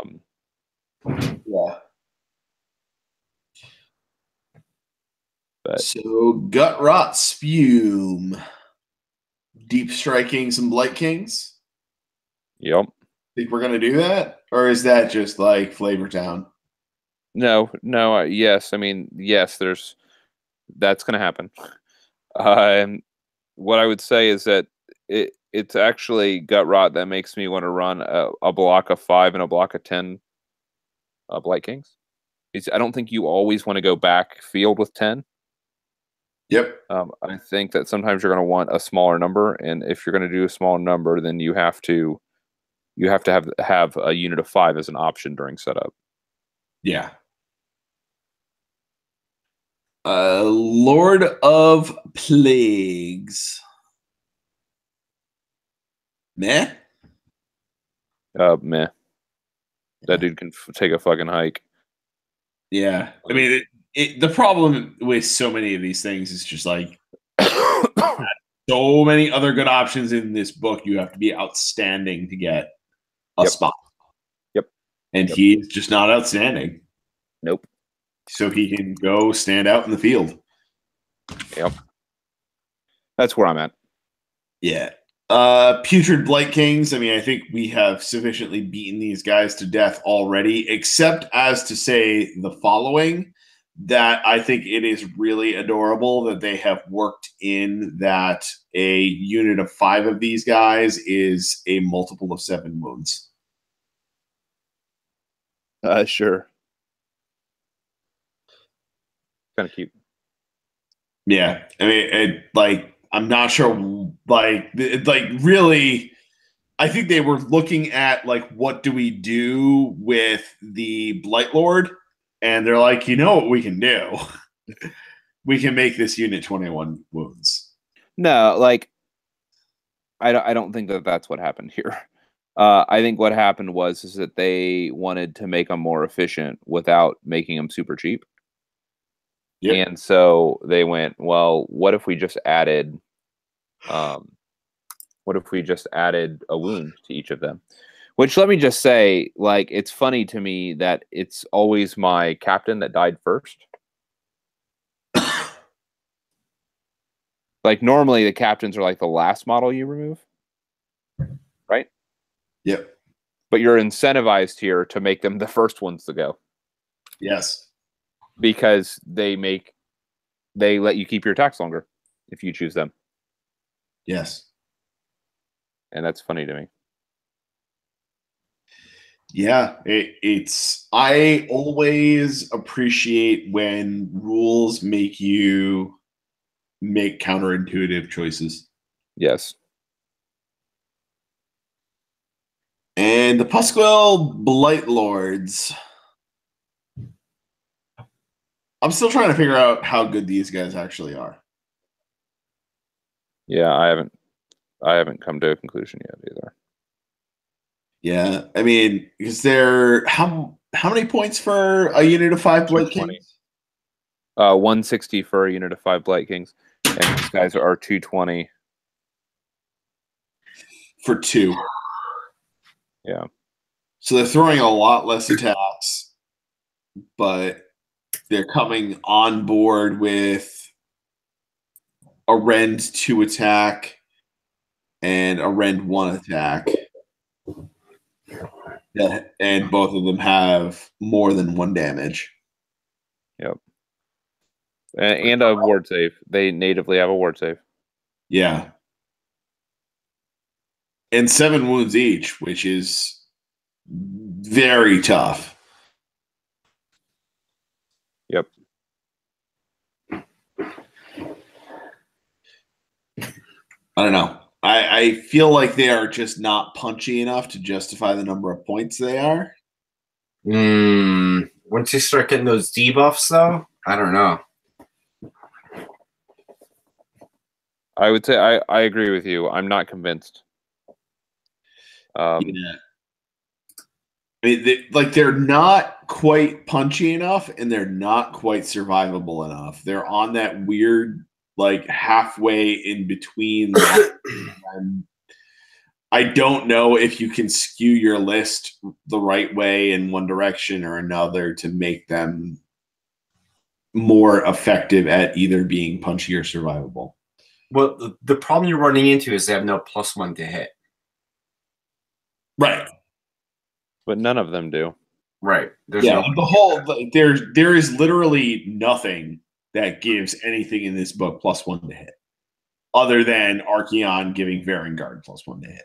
Yep. I had to work to find that. Yeah. So, I mean, you've got the Chaos Sorcerer Lord that's rerolling your ones to hit. But the Lord of Afflictions is already doing that natively. Yep. Yeah. Like So, literally you're like one of the best, like probably the best buff to hit that these guys have as an option to them is rerolling ones. Yep. And that is shit. It's not bad. But it's not awesome. Yeah. It's just when it's coming off of the Chaos Sorcerer Lord, at least it's reroll ones to hit, ones to wound, and ones to save. Yeah, which is amazing. So like that ball's stacked up. Whoa, Des. Oh my god. What the? Des. Unplug and plug. Is it still doing that? Yes. God damn it. You have 2 channels open. You need to mute one of them. I did it. Well, it was still going. Yeah. Yeah. I would think that like of all people, you would understand how to prevent feedback.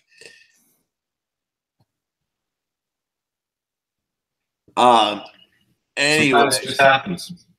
Yeah, sometimes it does just happen. And it's awful. Yep. Sorry. Yeah. You know what's awful, by the way, is a thing that is often not thought about is like bass feedback is god awful. Like the treble bass, like the treble feedback, like everybody knows, it just like pierces your eardrums. But just like bass feedback will just make everyone in the room shit their pants. Right. Let's try this. Ready? Oh God, what now? Feedback? Huh. Less. Yeah. Oh, there it is. Now you're just doing it on purpose. Yeah.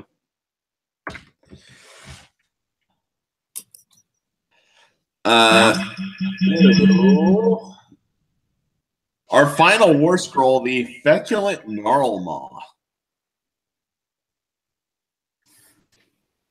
I'm really undecided about how I feel about this thing. I think that Spam I think it's a trap. Yeah. Like a financial trap. Yes. Financial trap is the word. Is like, I think if you play these things right and you have like a dozen of them at your disposal, you may be able to pull some shenanigans with them. Like, let me point out that we are paying the same for our tree. Please stop. Thank you. We're paying the same for our tree as Sylvaneth are paying for an entire wood space. Right. Like, they get 3 trees for the cost of us getting 1. That's sad to me. But the flip side is this is blocking movement a lot more. Not really. I will not disagree with you. Really. It's not impassable. You just measure up and measure down. Like, it's not stopping movement. Yeah, it's an impediment to movement. Yes, movement annoying. That's exactly right. It's annoying, but there's nothing stopping you from measuring up a quarter an inch over the edge of the base and then back down. Yeah, I mean, there's not a lot of the base that is actually so tall that it becomes effectively impassable. Right. So, I mean, and then like the abilities are not that strong. Right. You're potentially dealing out a mortal wound on a 4-up. Yeah. And you're getting to run and charge. I like that. Yeah, I mean, I think the run and charge is probably like the most effective thing that this thing does. Have you guys played with that yet, though? No. Okay. So think about the order of turn operations. When does that go down on the table in turn 1? It goes down before you choose which side you're on. Right. So huge. You don't know where you're going to be. Yeah. And when they deploy, they know that they can just avoid it. Yep. And so everybody's saying like, "Oh, I'll use this in first turn charge." No, that's not going to happen. Like they can counter deploy to stay away from it. Yeah, I mean, I guess the only thing that I can think is like put it on, like basically on the center line. Yeah, So that's what you have to do. You only have to be within 7 inches of it, so it like you can get there. I'm not sure like how effectively you're going to be able to get there, but like I don't think a Nurgle army alpha strike with this causing like with a run and charge is really going to be a thing. Right. So you're not going to rely on that first one you put down. Nope. That's just not going to happen. What you're going to rely on is maybe skewing your list a little bit so you get a lot of contagion points. Dropping a shitload of them so that no matter where you are, you're in range of one of these. No, but you can't place them. You can't place them within 9 inches of an enemy, and they still have to be within so many minutes because they have to obey all the normal placement rules for summoning. Yeah, and so like you're not going to be able to put these down where you want to put them down, within X number of inches of the enemy. It's actually like I think that these are going to be these are a lot harder to use than I think a lot of people are anticipating. Like they are blowing out of proportion how good these things are, with what like the actual impact and how it'll actually end up playing on the table. So I think people are going to be surprised. I think playing them in your enemy's deployment zone is going to be tough, but in your own, you're moving slow. With the bell, if you have the Grand and Clean with the bell, you're already going pretty good. Maybe you don't need that many, but if you're not playing with the bell, probably want a few in your deployment zone as you sort of skirt up the table a little bit. I think they become much more interesting in a world where summoning via contagion points does not cost reinforcement. Keep banging on that drum. We have no evidence that that's going to happen. We have no evidence it's not going to happen. I think the strongest evidence that it's going to happen is that summoning via contagion points with reinforcement points is terrible. Yep. Plus, under keywords. Tell me how summoning with a Khorne, the Khorne blood tithe is going for folks. Yeah, it's like nobody's doing anything. Right. The point there being, they were more than okay implementing that last April. We're almost a year out, and it's not a staple. Like they didn't change summoning or anything. Like so, they are more than okay with having a terrible, subsystem not be used. And I suspect that that's the world we're going to live in at least until the next GHB. Right. And it's kind of what I suspect as well. But I mean, that even Khorne's blood tithe ability at 8 blood tithe points to summon a demon unit. So let's go for broke and say summon Scarbrand. Like for 8 blood tithe points, that's still not ridiculous. Sure.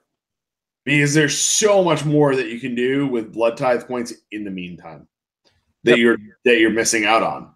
Yep. No, I don't disagree with that. Like I have been in a position where like I've played plenty of Khorne, and it's just not like it. Like there's definitely a reason. Done. What? Done. Done. Congrats. With all the units that I've been painting. I'm done. Fabulous. Congratulations. So I need to make bases for those guys, but well, now you can start painting your Daughters of Cain. No, I still have other stuff I have to paint. I have 30 more Longbeards I have to paint, and 6 more Sky Wardens, and my converted Luminarch, all in the next 3 weeks. I feel like I need to introduce you to the universe of low expectations. You do not understand how I operate. That's very clear. Quite the contrary, my friend. I'm always pushing for more. Always pushing for more. Yep. But anyway. But not tonight. My point that I was making was there's a reason why a lot of competitive murder host lists, despite being within Khorne allegiance, do not actually run a Khorne allegiance. Because the blood tithe points are just not that good. Yeah. I mean, I like the auto dispel, but I get what you're saying. Yeah, I mean, the auto dispel is good, but that's good against one faction. Yep. And some of their artifacts are good situationally. They are overall much better to just have Cunning Deceiver and run. Yep.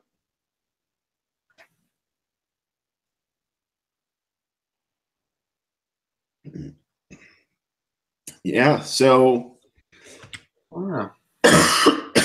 thus concludeth the book.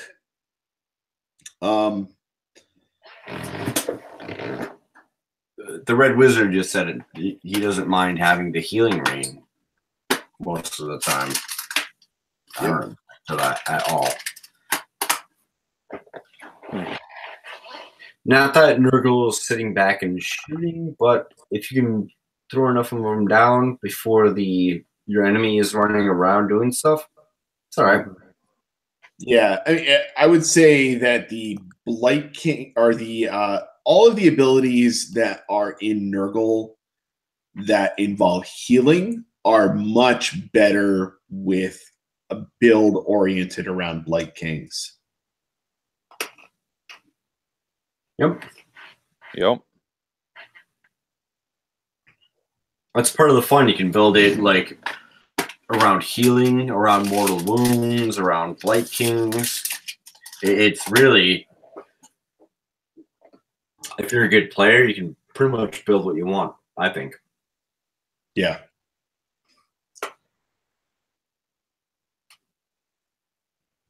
I mean, like overall, I think what I said at probably like the top of the first part of this video that we did was that, you know, I think this is overall one of the best battle tomes that they've produced so far. Yep. In terms of like it produces competitive lists, it produces really good, fun narrative lists and open playlists. It has really nice models to paint. It's an army that basically has something for everybody that's not Vince. That is a true description. Yeah, like I think they did a really nice job of balancing a book in a way that makes it appealing to players of, various different proclivities. Yeah. Like a narrative player could love this book, an open play player can love this book, a hardcore tournament player can love this book. And I think they did a very, very good job of just creating something that can be appreciated regardless of what game. Yeah, I think that's accurate. I like it. I think they did a great job with the book. And I'm looking forward to getting some more time playing them. Obviously, I've been quite focused on my KO. Yep. Yeah. But, I mean, this is everything that I would want in a book. I mean, this book just allows you to be an enormous asshole, which clearly you're I am. I like being an asshole. You guys know that. I'm the same way. I like to be a fluffy player, but if I'm going to a tournament, I'm bringing my asshole list. That's it. Yeah. I'm going to tell you I'm going to be an asshole. I'm going to tell you how I'm going to shit all over you, and then it's just going to happen. Yeah. It's true. I mean, like this battle tome is just like the Wu-Tang Clan of battle tomes. It just ain't nothing to fuck with. Indeed. I'm trying to unlock Mr. Meth. Yep. Yeah. Well, friends, I am about done for the evening, I think. Yeah, me too. I think blacked out already. I'm not sure yet. I'll tell you tomorrow. Okay. Well, it'll be neat if you remember this, Des. If not, I understand. So. Oh man, it is 1:14 in the morning. Yep. This is usually early for me, but I drank more than I'm used to. Yeah. Well, I'm gonna have to go, folks. But it's been a pleasure hanging out. Oh, I see why that was echoing. There was two of him. Yeah, that's what I said. He has to mute him. At least mute at least one of them. I did. Well, that explains things. Jesus Christ. Crazy. I found that on one of them I turned the volume all the way down and not muted it, and that was the problem. So I muted. I'm running on two machines right now. I muted one of them, and that worked out. But if I had one with the volume turned down, that didn't work. That's Even weird. with the volume turned all the way down, it still echoed. It was weird. I would not expect that result. Yeah. Audio is weird. Yep. Indeed. Yeah. Sort of computers. Yeah. So we've been doing this for like 3 hours now. Mm-hmm. I think it's time to call it a night. I am almost sober again. You're almost sober again? I mean, that said, I haven't tried to stand up yet. I did that a few minutes ago. It didn't go well. Yeah.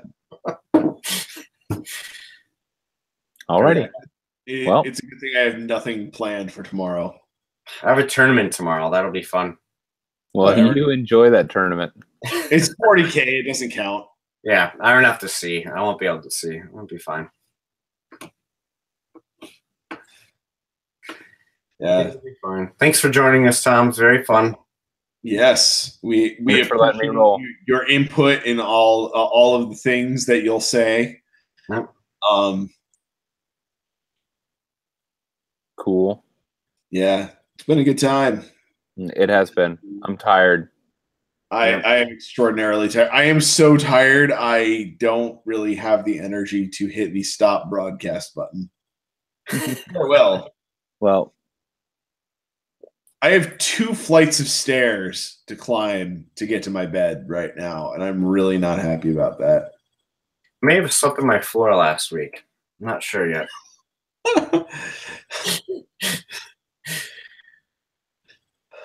Wow, we actually have 7 people still viewing these shenanigans at like 1 No. o'clock in the morning. They went to bed and just left it on. So thank you all for your viewership. Yep, thank you. Paul, thanks you. That's it for me. Good night, folks.